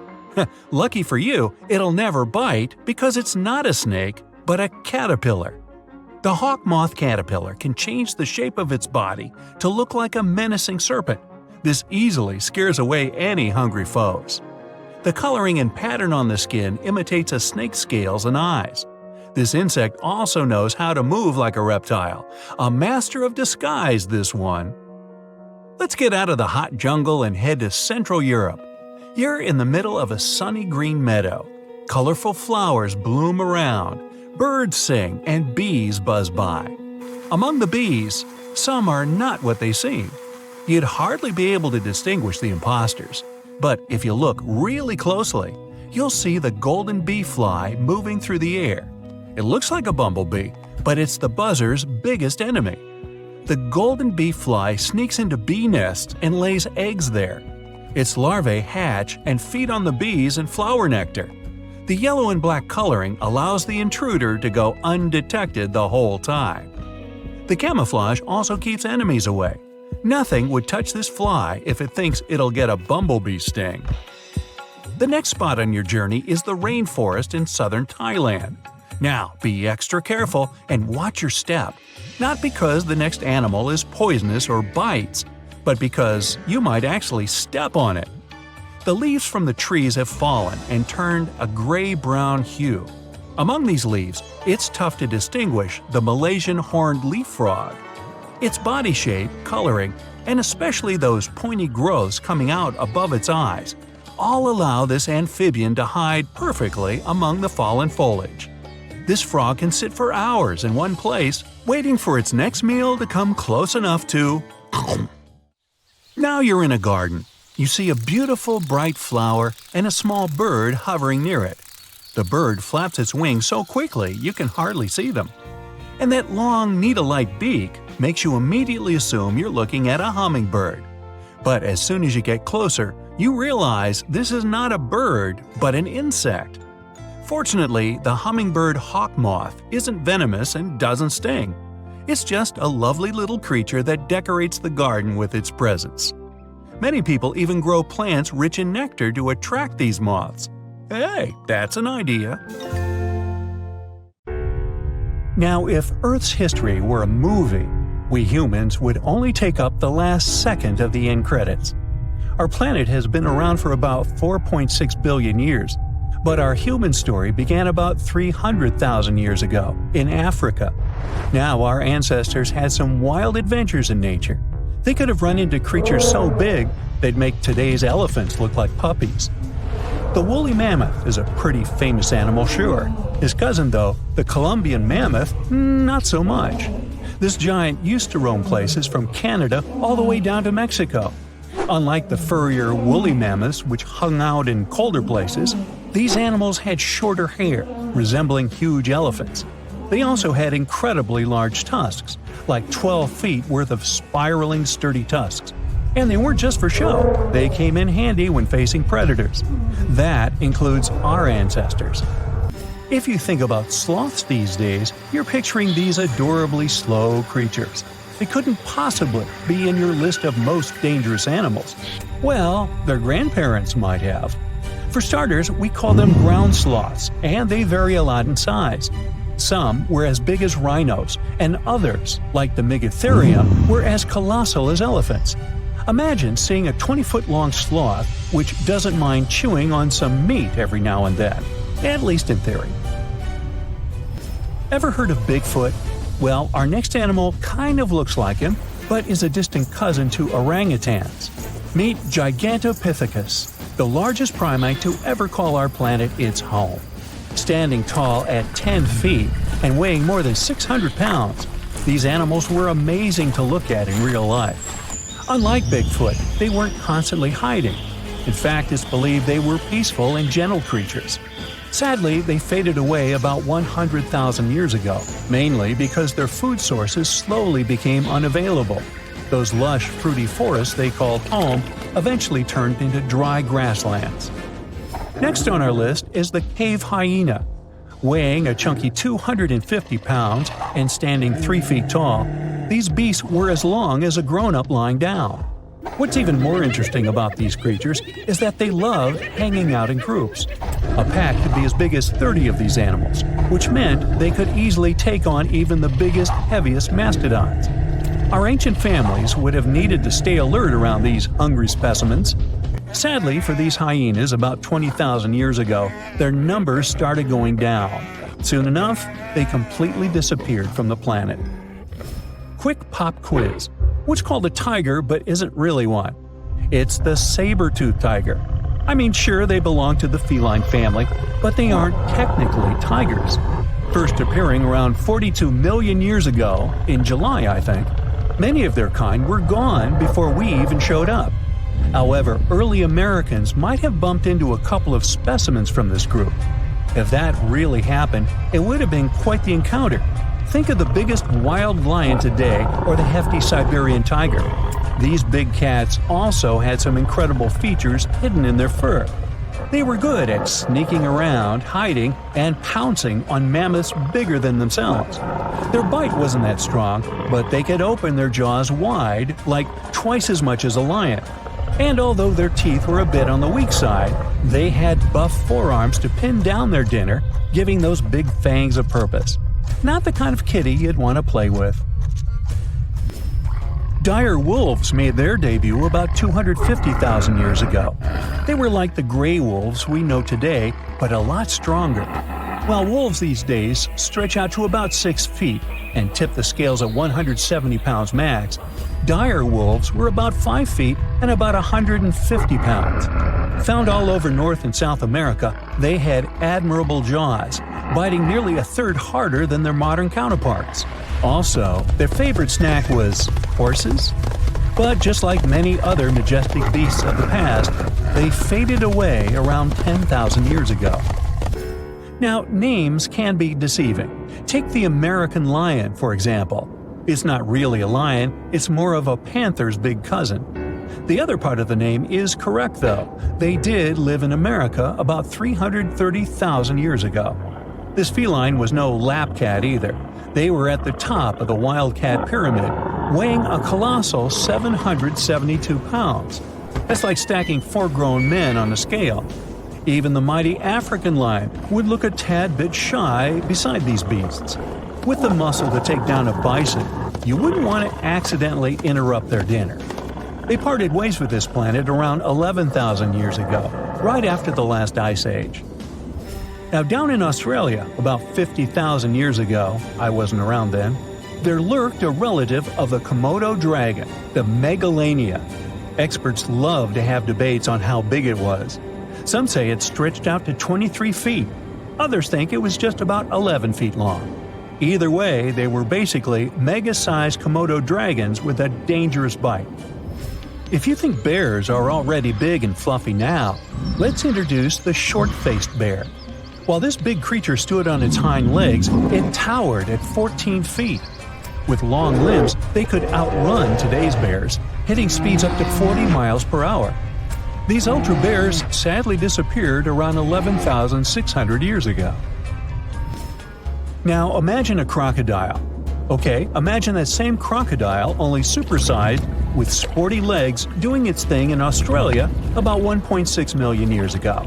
Well, say hello to the quincana. These crocs were extremely large, reaching 23 feet. And no, they weren't lazy river loungers. These creatures really love spending time on land.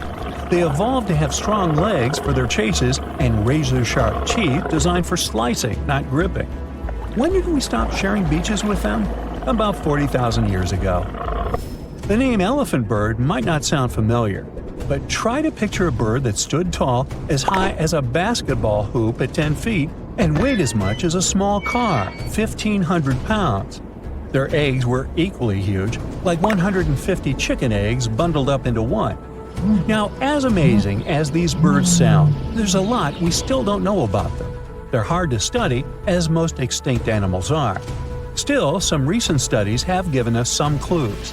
Scientists have been examining ancient molecules from their fossilized eggshells. It's an awesome piece of evidence, since these birdie shells were thick, preserving precious DNA inside. Plus, there are tons of these eggshell fragments sprinkled all over Madagascar's beaches. Because of these findings, we now know these birds were herbivores and loved eating leaves and seeds.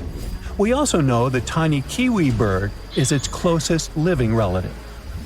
Now, dodos were these amazing birds we also used to share the planet with. They're like distant cousins to Asian pigeons. To give you some perspective, imagine a chunky bird weighing about 50 pounds. Similar to chickens, turkeys, and ostriches, dodos were also the types of birds that couldn't fly. Their wings were small, and they had the muscle strength of, well, a wet noodle. Now, you might have heard the word dodo used as a name for creatures that aren't that bright. Don't get confused, though, by this name.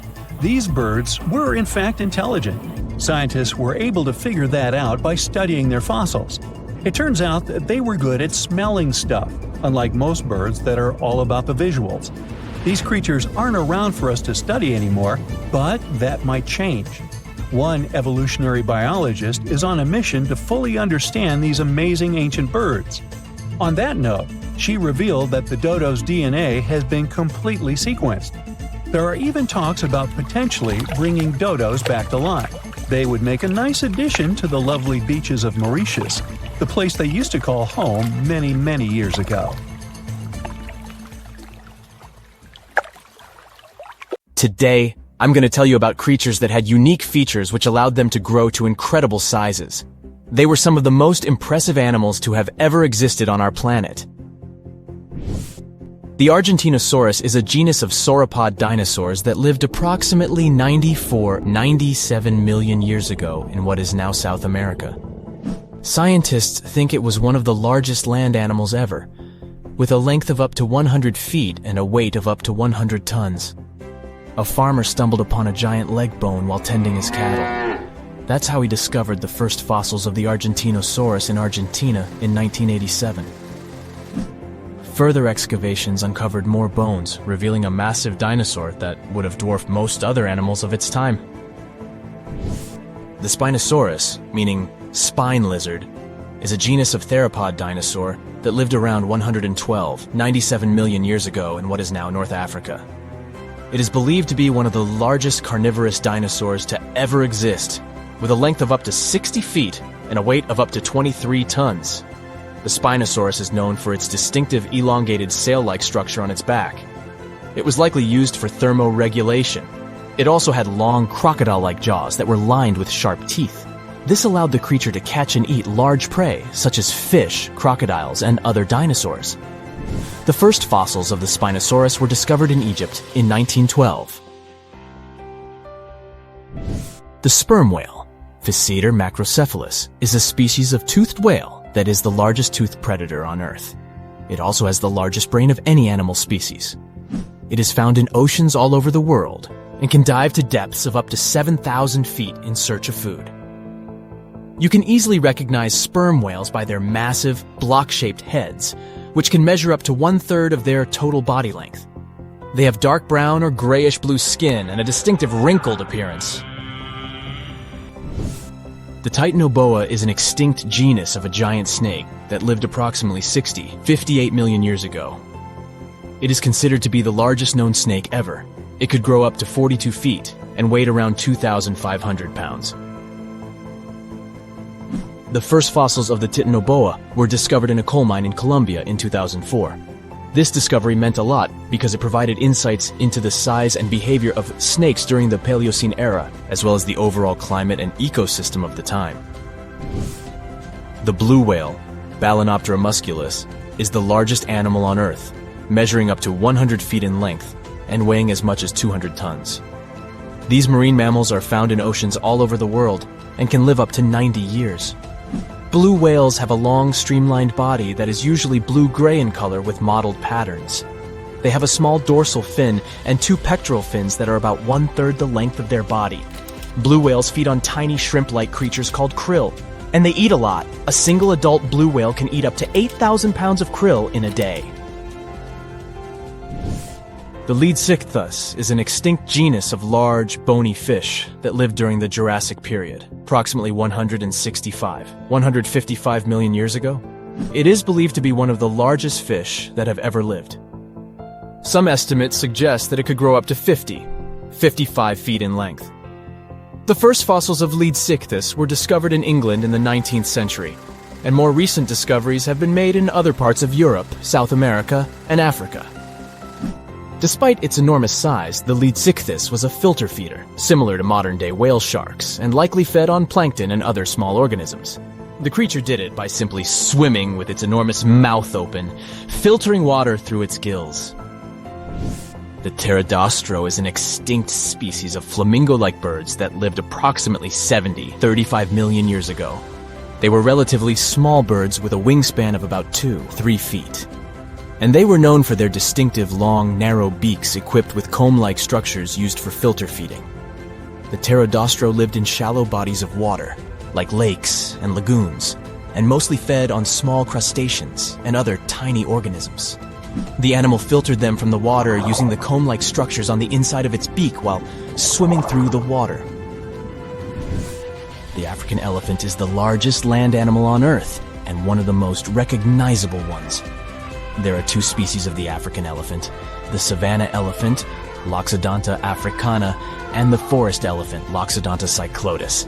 You can see them in various parts of sub-Saharan Africa. These creatures can be identified by their large size, gray skin, and long trunks. African elephants can grow up to 13 feet tall and weigh up to 14,000 pounds, depending on the species and gender. Something exciting and kinda unexpected popped out among the rocks of the Ica Valley in Peru. The bones of a really old whale that lived almost 40 million years ago. At first, no one was really impressed because the bones they found were big and weirdly shaped, so people just thought they were looking at giant boulders. I mean, that's cool too, but things got way better when they realized those were the remains of a very large ancient animal that roamed along the coast of ancient Peru. Plus, it was probably the heaviest creature that ever lived. Sorry, blue whale, I know you worked hard to get to the top. The length of over 100 feet and weight of more than 200 tons brought you the status of the biggest animal on our planet. But it seems you've held the title long enough. Time to hand it over to our next candidate, and that one's really gigantic. This ocean beast was probably shorter than the blue whale, but heavier, with a weight that could be between 93 tons and 370 tons.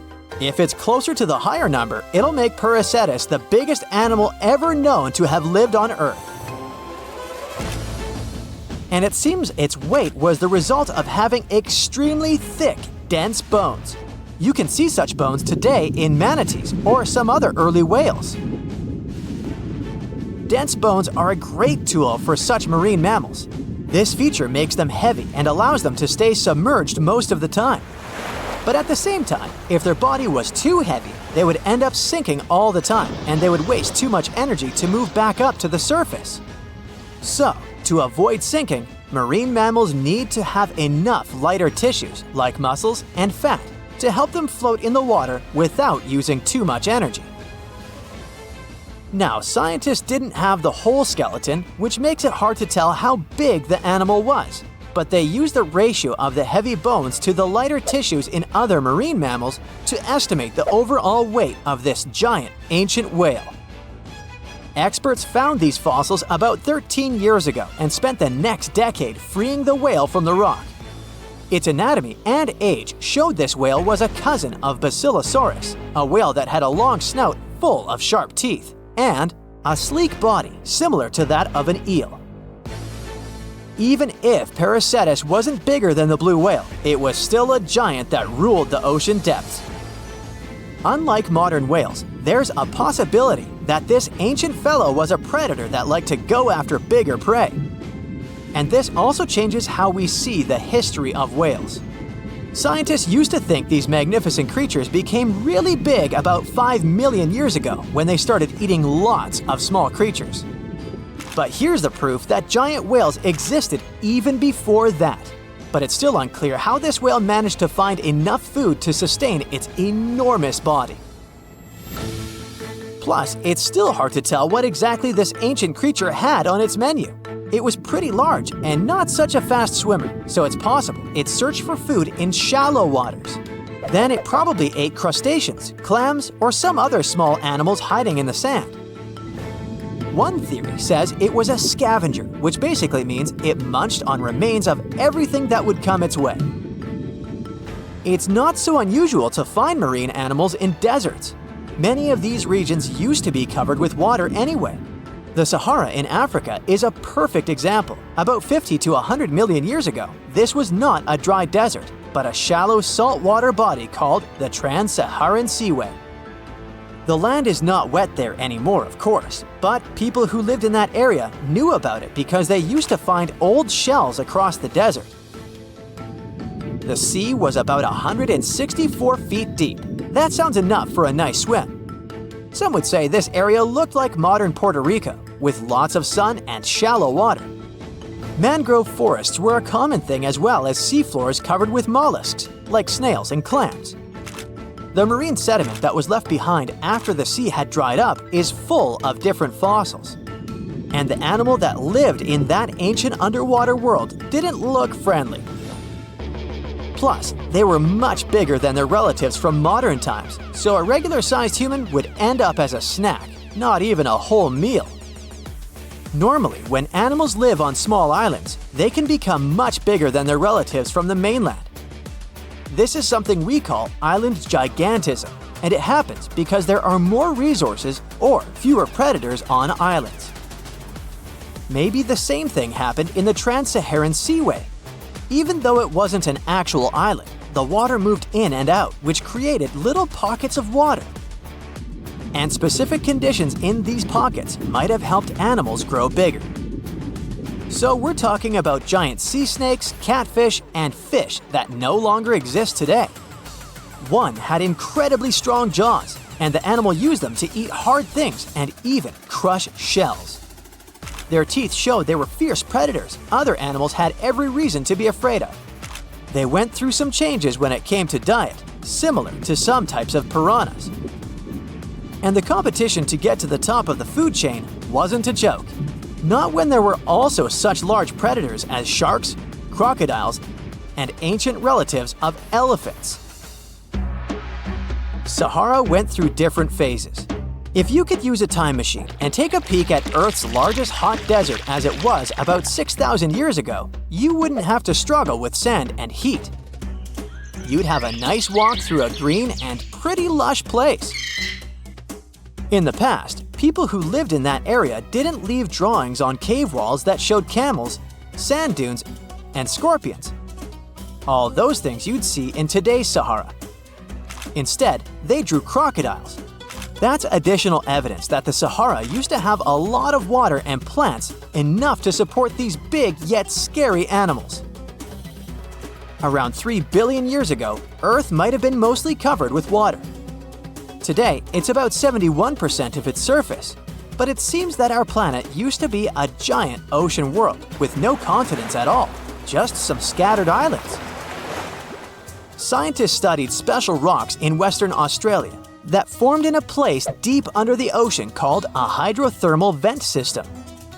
To explain this better, it's important to mention two common oxygen types, O16 and O18. O18 is heavier because it has extra neutrons. O16 evaporates from water more easily, and as researchers studied an old ocean floor, they found a lot of O18, more than in today's oceans. This way, they realized ancient Earth had less dry land than Earth today. Australia is a good spot to conduct these studies because a long time ago, it also used to be a beautiful place with large animals and lush rainforests. But as time went by, the land became drier and Australia had more deserts formed, such as the Great Victoria Desert. Rainforest remained only on the edges of the continent. What happens with deserts across the globe is called desertification. That's when land that used to be good for growing things turns into a desert or something similar. Our planet changes over time, together with its climate. But desertification also happens because of human activities, like mining, farming, and building cities. And when land turns into a desert, it's a problem because it can't support people and animals anymore. Food doesn't grow there. There's not enough clean water, and animals lose their homes. To help with this problem, there's a plan many countries agreed to. They decided to work with farmers to take care of the land, fix damaged areas, and manage water better. All in all, to make our planet a better place for life. Beneath the thick, shadowy canopy of a prehistoric rainforest, a silent hunter slides into the murky river waters. This is Titanoboa. Its size is horrifying, stretching over 40 feet long, which is about the length of a school bus, and weighing as much as a small car. It reigns as the largest snake ever known. This is around 60 million years ago. It's only been 6 million years since the dinosaurs were wiped out by an uninvited asteroid. Nature is slowly returning to life, the Paleocene epoch. Titanoboa's home is lush and sweltering. The air is very humid, like in a steam room, and the rivers are teeming with fish, perfect for a predator like this. Now that the dinosaurs are gone, Titanoboa becomes the queen of hunting. It's perfectly built for both power and stealth. A strong, sturdy spine can hold the snake's massive size while staying smooth and silent. Titanoboa glides through the water like a shadow, barely visible. It doesn't chase. It doesn't need to. Titanoboa waits beneath the river's surface in darkness. A bunch of ancient lungfish meanders too close. With one surge, it lunges, its jaws snapping shut. The fish doesn't stand a chance. Titanoboa's grip is unrelenting. After the prey stops moving, the snake immediately consumes it whole. For millions of years, this snake ruled the rainforests. Nothing could challenge it, not the prehistoric crocodiles, not the small mammals, not even the birds. But, as it turns out, it wasn't the only apex predator. Alongside Titanoboa, there was this entire family of snakes, a huge biological tree full of snake genomes and species. Their history spans around 100 million years, all the way to the Cretaceous period. We find their fossils all over South America, Africa, India, and Australia. That's because they evolved in the Gondwanan continents. Back then, all of this was one huge landmass, and they lived right in the heart of it. Now, this family coexisted with all the dinosaurs. The dinosaurs ruled the world back then, and the snakes couldn't be all that dangerous. They lived in the dinosaur's shadow, adapting to survive. Some of them fed on small mammals. Others waited for the dinosaur eggs to hatch. Some were super bold and went straight for baby dinosaurs. Fossils of one species showed the remains of a little titanosaur, that giant long-necked dinosaur, inside its stomach. And when the age of dinosaurs finally ended in a fiery cataclysm, it was time for these snakes to celebrate. After the asteroid disaster, the world entered a new era of heat and humidity. The warmer the climate, the easier it is for cold reptiles to thrive. Snakes, including Titanoboa, grew larger than ever, but so did the members of this family. All the snakes spread across continents, growing larger and scarier by the century. And eventually, Titanoboa stopped being the only ruler of jungles. Fast forward to about 47 million years ago. Now it's the Middle Eocene epoch, the tropical lowlands of what today is western India. A lush, swampy place, full of rivers and pools. The earth was warmer, with turtles and crocodile-like creatures basking in the sun. And there evolved the largest and most fearsome predator of them all, Vasuki indicus. Even the name feels important. Vasuki, the serpent king of Hindu mythology, a colossal snake that's coiled around the neck of Lord Shiva, strong and loyal. And the indicus part is because the snake's fossils were discovered in India. Vasuki surpassed Titanoboa and grew to a jaw-dropping length of 50 feet, like a 4-story building. It also weighed as much as a small elephant. Unlike Titanoboa, who preferred to hunt in the rivers, Vasuki mostly hunted on land, though it still could venture into the water when needed. It prowled the marshy ground with quiet, calculated movements, blending with the dense undergrowth. Vasuki also ate crocodiles, massive turtles, and even early whales in local water pools. No one stood a chance. It had immense muscles and squeezed with unimaginable force. But the snake's jaws were much scarier. Unlike Titanoboa and today's pythons, Vasuki couldn't swallow massive prey whole. Instead, it ate them alive with its teeth, just like this. Fast and absolutely brutal, it was an apex predator of its time. And don't forget that we're not talking about one Titanoboa or one Vasuki. These snakes were part of entire populations. In the Paleocene, rivers were full of various Titanoboas. Some were younger, smaller ones, fighting for survival, while the oldest and largest ones dominated the waterways, in the same way as generations of Vasuki indicus competed with each other for thousands of years. Through the years, many siblings of this family got themselves a region to rule over. For example, alongside Vasuki, this big guy was thriving in northern Africa, in what is today's Egypt. Back then, this land was full of water and swamps. Before we learn more about other snakes, this one was considered the largest, about 36 feet long. That's still bigger than today's most powerful snakes, like the green anaconda. But then, we reached the Pleistocene epoch, from about 2.5 million years ago to only 11,000 years ago. Modern humans were evolving all over the world, and now the snakes had a new problem, an even worse one than dinosaurs. While we were developing brains, in Australia, there ruled the local king of snakes. Their names also come from legends. That's how indigenous Australians called their mythological rainbow serpent the creator of the world. It's like a problem of a chicken and an egg. Was the snake named after a deity, or did the Aboriginal people create their deity after a snake? Ancient Australians coexisted with those predators for thousands of years. They warned their children how to avoid dangerous spots, passing down stories of the terrifying serpents. In their legends, the great rainbow serpent was shaping the land, rivers, and features of the world. These legends were most likely inspired by the powerful nature of those snakes. If only they knew that these animals weren't even as huge as Vasuki or Titanoboa. Though they were still dangerous, Urlungor was up to 26 feet in length. They preferred the more green and humid parts of Miocene Australia, like waterways with lush plants around the riverbanks. And there was much more potential prey. Urlungor had a thick body as wide as a human thigh. It loved to hunt in what is today the northwest Queensland.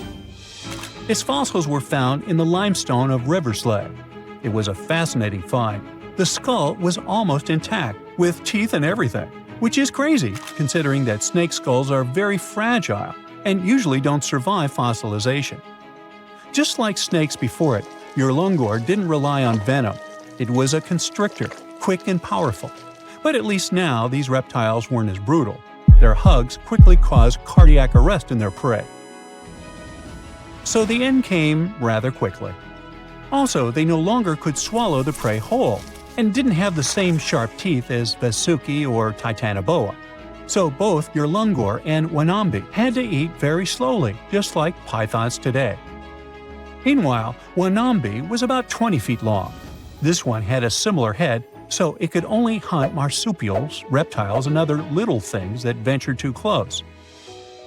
Wanambi's domain was the waterhole. It lay coiled in the shade, motionless, its body blending seamlessly with the dusty earth. If kangaroos and wallabies cautiously approached to drink, they wouldn't even notice the predator until it was too late. The Wanambi snakes lingered in Australia for millions of years. Even when the climate and ecosystem changed, it didn't bother these guys. In fact, they thrived in Australia's cooler, drier regions. Yet, even giants fall. Time moved on, the earth cooled even more, and nature began to change. Wanambi managed to last up to around 50,000 years ago, and could have lasted longer if it wasn't for humans. The same Aboriginal Australians who once feared Wanambi eventually spelled the end for the snake. All these years of being the apex predator, only for the little apes to hunt you into extinction. But that's how evolution goes. Eventually, all the giant snakes disappeared, leaving behind only their fossils and stories like this one. When we say extinction, we usually think of dinosaurs that went to lunch with a humongous asteroid and were wiped out from the face of the Earth. We don't think of ourselves possibly going away in the near future. But what we forget is that there have been 5 mass extinctions that our planet witnessed in the last 500 million years, not just one. And we can be nearing the 6th one, where one of the species to possibly disappear are humans. The first great mass extinction came about 440 million years ago in the Ordovician period. Back then, life was mostly thriving in the oceans and along the coastlines. Biodiversity was great at the time. There were thousands of different species, trilobites, sea scorpions, and all kinds of weird-looking mollusks, and even fish.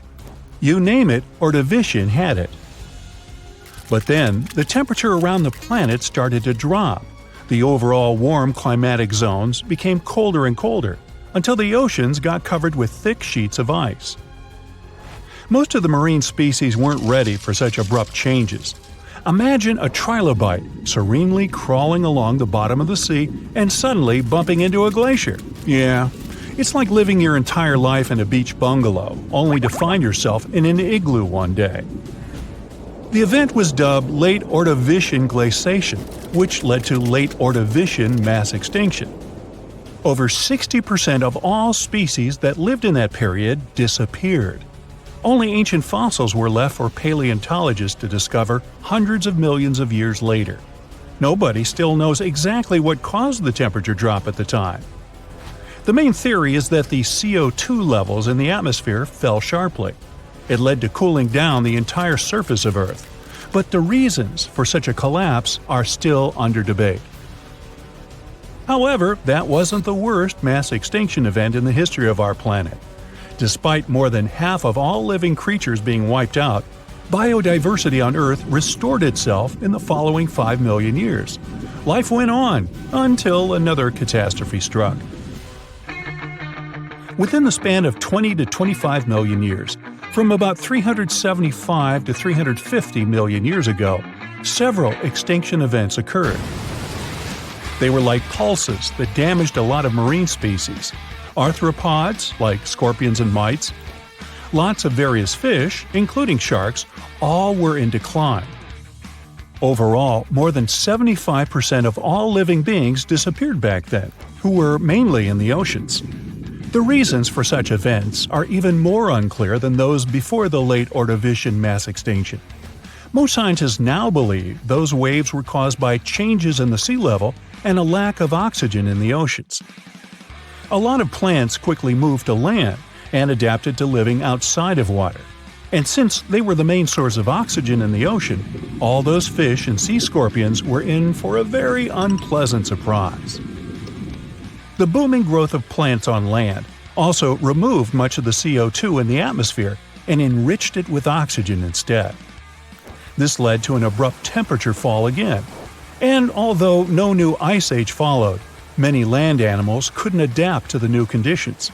The bitter irony was that the major part of them had just recently crawled out on land from the ocean, looking for a better environment. Ah, well.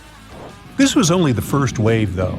The reasons for the second one, that came about several million years later, are still unknown. Scientists think there could have been mass volcanic eruptions, or even meteor strikes, but those are just hypotheses. Then another 100 million years passed without much trouble. Species rose and fell, evolved and disappeared, but the cycle of life continued, until about 250 million years ago, when the third mass extinction event occurred. It happened in the Permian period, the last period of the Paleozoic era, and it was so catastrophic that it had all the chances of becoming the last mass extinction on our planet. Scientists are still unsure what caused so many species to be eliminated. But the fact is that around 96% of all living creatures in the world were gone. One theory suggests that volcanoes started being overly active. They threw millions of tons of methane and basalt into the atmosphere. Asteroid strikes might have added to the damage too. The sky was literally covered in dark clouds of ash. The proto-mammals and reptiles tried to hide from the black and gray mist, but it was everywhere. It was like hiding from the air itself. Another culprit could have been microbes that loved their methane-rich environments. They could have quickly spread in the oceans and literally choked the rest of the marine life forms there. But whatever the reason, the Permian mass extinction event was the most massive and destructive of all the Great Five. All life on our planet could have ended right then and there. But those 4% that persisted eventually spread across the Earth and started a new era. Yay! This time, they lived a peaceful life for only 50 million years. And then, whammo, the fourth great mass extinction hit. It was different though, slowly creeping across the planet over the last 18 million years of the Triassic period. The extinction occurred in numerous short pulses, wiping out several species at a time. A slight climate change here, an abrupt temperature fall there, and very upset animals and fish all around. The main reason for that was again the volcanic activity at the time. Fiery mountains started spewing out ash and gas once more, lowering the oxygen levels and suffocating life. Well, that was harsh. The gases and other substances thrown out of the volcanoes' mouths changed the Earth's climate again. Sea levels rose because of that, and some researchers believe even the pH levels were altered. That means the marine life that used to be swimming peacefully in more alkaline waters suddenly found itself trying to survive in acid. But apart from causing bursts of extinction, these changes also ushered in the era of dinosaurs. It didn't begin immediately, of course. Some species evolved and slowly grew into the mighty animals we've heard so much about. Their extinction was the last of the Great Five, and certainly the most well-known. About 65 million years ago, when dinos were still ruling both land and ocean, an enormous asteroid came from outer space and fell right on Earth. The impact was so powerful, it left a huge crater in the Yucatan Peninsula, and the explosion sent billions of tons of debris into the air. The dinosaurs that lived far away from the impact zone raised their heads and saw black and churning clouds blocking the sun. It remained for years, drastically dropping the temperatures. In addition to the cold that followed, the asteroid hit a carbonate rock that had a lot of flammable material in it. The impact led to an explosion. The chemicals mixed in the air and produced sulfuric acid, and that acid fell down in the form of rains, altering the pH of the oceans. Aquatic creatures that were again used to more alkaline waters went, "Oh, come on!" That didn't help, though. The changes were abrupt and severe. About 75% of all animals and plants went extinct in a matter of years, unable to survive the new, harsh conditions on the planet. But some persisted. Many of them were reptiles, like crocodiles and turtles, which managed to survive even up to this day, looking almost the same as they did back in the dinosaurs' days. Others were mammals, which had lived in the shadow of the mighty dinos and hid from them in dark corners. But now that the giant animals were gone, they began to flourish, bringing in the Cenozoic era, the one that lasts to this day. And today, we might be witnessing the sixth great mass extinction. According to scientists, with the evolution of humans, a lot of different plants and animals have gone from the face of our planet, never to return. The good thing is, mass extinctions have always happened over a span of several million years, so we might still have time to recognize it, prepare, and counteract. What do you think? Shall we? Dinosaurs, big ancient bugs, creepy spiders, and scary insects are all cute animals compared to the monsters that lived on Earth about 500 million years ago. For example, here's a creature that swam in the water like a stingray and had 3 eyes. Its mouth was like a pencil sharpener. 2 long claws with forked tips like pincers protruded from its head, and its gills were somewhere in the back. This is not a thing from a sci-fi movie. This is Mosaura. Its remains are preserved in excellent condition. Let's look at it more closely and study other similar monsters. The Cambrian Explosion. Remember this name. This period is also called the biological Big Bang, the time when a huge number of different living creatures began to appear in the ocean, large, small, and tiny. The ancestors of almost all modern animal groups were most likely born during the Cambrian Explosion, which lasted from 541 to 485 million years ago. It was a time when the first truly effective and terrifying predators appeared on Earth. One of them was Mosaura. It's only the size of an index finger, but you would never want to meet such a creature while swimming in the sea. It's scary to imagine what it could do with its pencil sharpener-shaped mouth. And you probably wouldn't be able to hide from it because, come on, it had 2 eyes on the sides and 1 big eye on its forehead. Mosaura belonged to a group of arthropods. Scientists called it a sea moth since it reminded them of a moth. This thing used a flap-like apparatus similar to wings to float in the water like a stingray.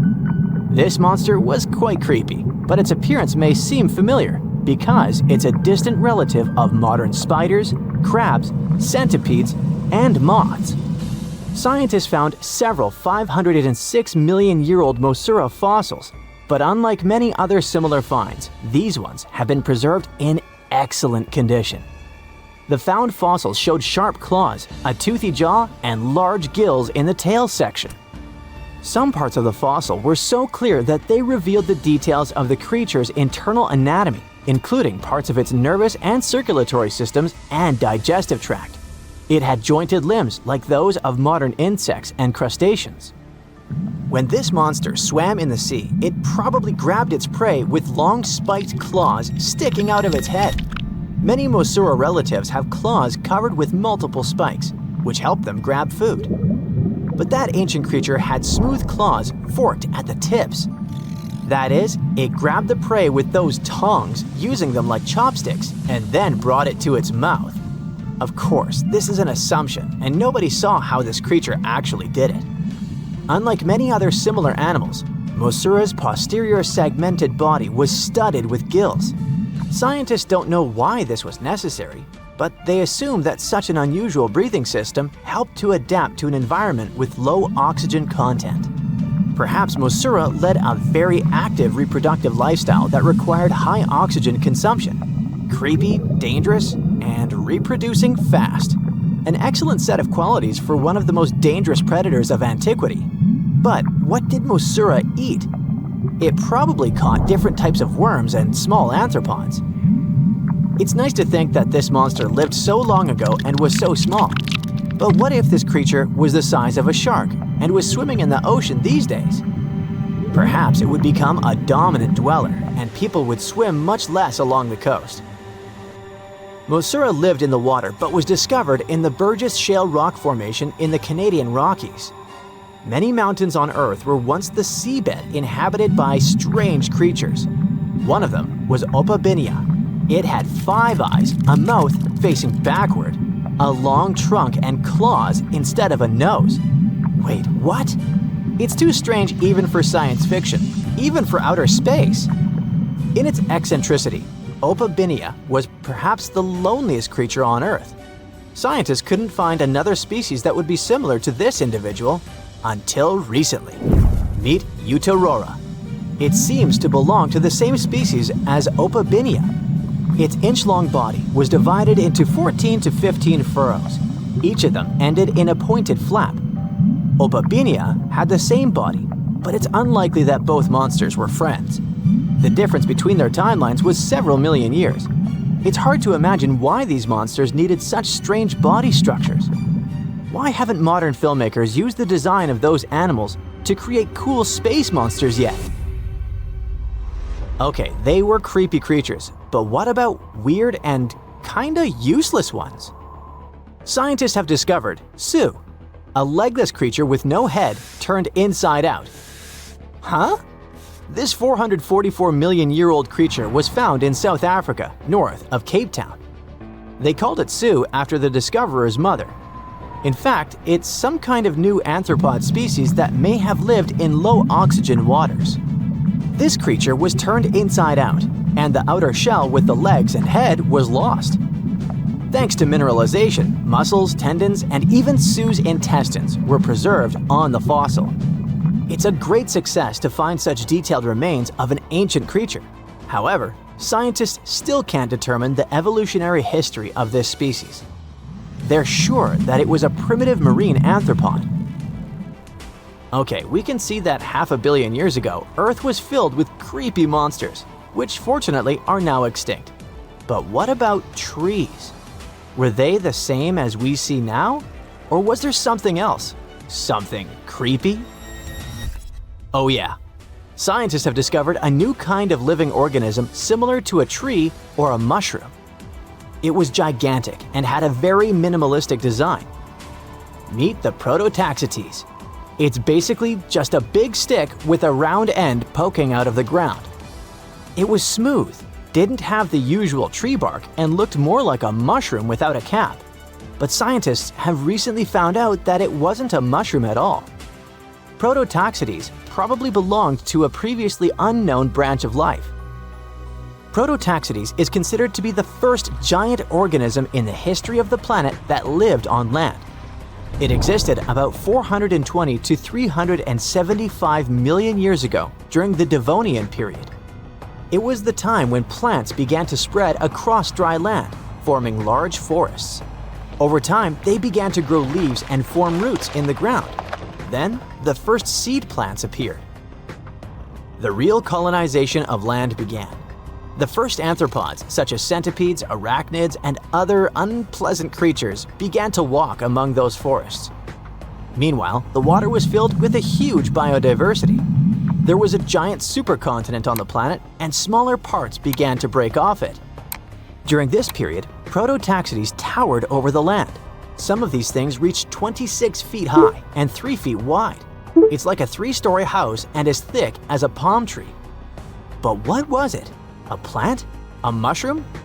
Algae, perhaps? Scientists discovered them in the middle of the 19th century, but only in 2007 did they conduct chemical analysis.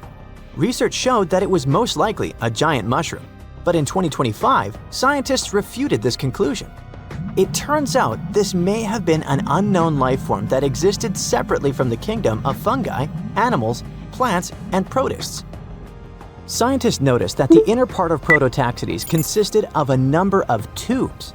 There are similar tubes inside mushrooms, but the tubes of that ancient living thing branched and joined differently. They even had a different chemical composition. The main building block of mushrooms is chitin, but the Prototaxides contained chemicals similar to lignin, a substance found in the bark of trees and other plants, and its anatomy differs from the structure of any other organism known to us. What were they doing on Earth? Just chilled and enjoyed the bloom of life? Did they produce some kind of fruit, like a banana with eyes and claws? Scientists don't know. What if it was something that was brought to Earth from outer space? What if they were flowers planted by another civilization? What do you think? Now here's something. Baltic amber is one of the most common resins found in the world. The reason for this is that due to the vast forests of pine, their numerous deposits are so common, they provide wonderful treasures from long ago. Ants are especially common in the Baltic amber, which comes from pine trees. Its resin is rich in sugar, so the ants often live amongst the trees, close to the easy source of food. One block found in East Germany has preserved one ant that is estimated to be about 48 million years old. Think of the birthday cake. But what makes this find interesting is another animal inside the amber. It's a mite, notorious hunters in the insect world, capable of traveling at great speed. These guys quickly latch onto their hosts, sucking them dry. They're also capable of destroying entire hives in one go. And within this piece of amber, the amber provides a display of their final struggle. In Southeast Asia, feathers belonging to something unique have been found from 80 million years ago. They were captured in resin during the Cretaceous period, a peak time for dinosaurs. The many feathers inside are from the coelurosaur. It looks like a dinosaur, but this animal is more related to birds. Other feathers like this have been found in resin. They belong to avian and other non-flying dinosaurs. The discoveries have helped reimagine what dinosaurs actually look like. Still, dinosaurs may have had feathers instead of being completely bald. Of course, for most of them, the feathers weren't used for flying, but they helped the dinos stay warm. However, the feathers weren't all that was found, and a part of the coelurosaur's tail is also preserved. Still, it's so small and ancient that its DNA hasn't survived to map their entire genome. The enclosed tail is also very delicate, and it can't be removed from its protective amber shell. But although these findings can only be observed, they've still provided a great insight in the evolution of birds. But how does amber preserve things so effectively, even at the initial stages? The trees produce the resin to protect any small gaps in the bark against feeding insects. Its antiseptic nature and lack of water content ensures it doesn't degrade for a long time. This also makes it more resilient as it petrifies over long periods, eventually becoming a fossil. Some of the oldest amber ever found was from the Triassic period, showing how long it can last. The pieces from Italy are about 230 million years old. And inside one of these ancient droplets holds the oldest arthropod ever recorded. This mite found inside has provided a broader understanding to their evolution. Today, they're known to mainly annoy gardeners by feeding on the petals of flowering plants. However, at the time the mite was caught, flowers didn't have any petals, and it would be without this tasty meal for another 100 million years. Now, 100 million years ago, Myanmar was part of Gondwana, the great supercontinent. At that time, Myanmar wasn't part of Asia yet. But it was still lush with a great forest, which contained many species of lizards that lived amongst the undergrowth, hiding away from dinosaurs. Many of them have been stored within amber. This fact helped discover ancestors of geckos and chameleons. By using CT scans, scientists have analyzed them, providing a glimpse into the formation of their scales, teeth, feet, and claws. It also provided an understanding of how these archaic creatures once appeared.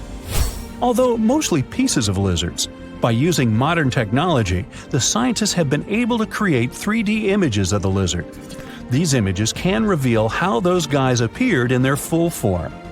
The images show that they still retain some of their exact features to this day, like the chameleon's sticky pads used for climbing. A salamander fossil from around 20 million years ago is one of the most intact specimens ever found in amber. Details of its final moments show that it had been attacked before getting stuck in the resin.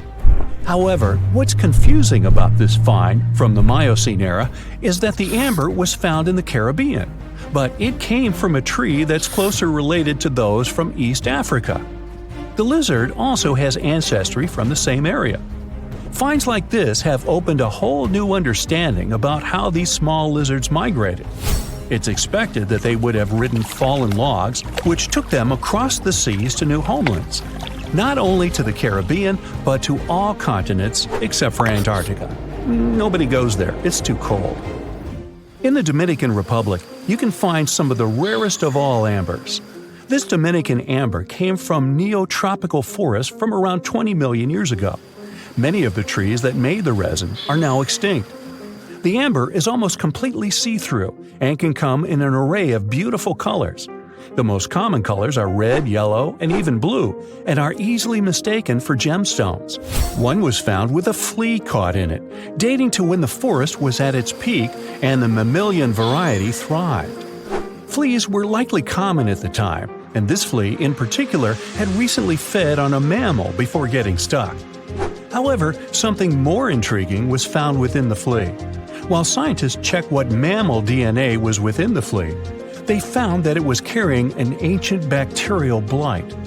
These blights have been constant throughout Earth's history, dramatically decreasing populations of animals and plants.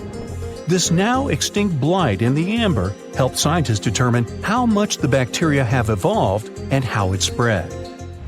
Now, most remnants of insects inside amber aren't much more than the exoskeleton bodies. But with some found in Myanmar, they were so well preserved that even the color of the insects is still intact. Colors in nature appear in three different ways. The first is bioluminescence, that's produced by a chemical reaction within a living organism. The second is about pigments, where the color appears in an animal or plant tissue. The third is called structural coloration, and the production of colors here is explained by microscopic surfaces fine enough to react with the light. The rare insects in amber were found in the form of structural coloration, but only at specific wavelengths. It all explains the very intense colors rarely found. 99 million years later, these bugs can still show their vibrant colors – blue, purple, and green. Some of them appear so different in color and shape that they almost look like they're from another world. Which of course they are, a very old one. Ants have been around for about 168 million years, based on fossil evidence provided. They're well known for their social hierarchies and their hive mind system. They've dominated almost every corner of the insect world, but when these social capabilities came about have been difficult to determine. Yet, recently, amber dated from 100 million years ago has shed some light into their evolution. Several amber pieces have preserved various ant types, including the worker ants, guardian or soldier ants, and even a queen ant. Before these pieces were found, it was estimated their social nature occurred millions of years later. A piece of amber dated 100 million years ago helped shed light on the evolution of birds. A perfectly preserved bird that hatched preserved in amber was already equipped with its flight feathers. With the earlier physical abilities, they would be capable of moving around the nest by themselves at a very young age, and it's expected they could search for their own food almost immediately. But as birds continue to evolve and spend more time in the skies, their brain developed larger for their cognitive abilities. After hatching, their early development was then more focused on the brain, and the chicks slowly became more reliant on their parents over time. In Spain, a massive treasure trove of amber and other fossils has been found. Inside, there were remnants of an entire ecosystem that existed 110 million years ago. A bunch of individual fossils were found. The vast collection includes many types of insects, mollusks, arachnids, plants, 50 different dinosaur bone fragments, feathers, and hair from mammals, and a McDonald's burger wrapper. Nah, just kidding. With the abundance of findings, it's helped researchers understand the ancient terrestrial ecosystem that once existed. With loads of specific details of the environment, they've reconstructed the swamp. This way, it's now possible to experience what it was like in the world of dinosaurs.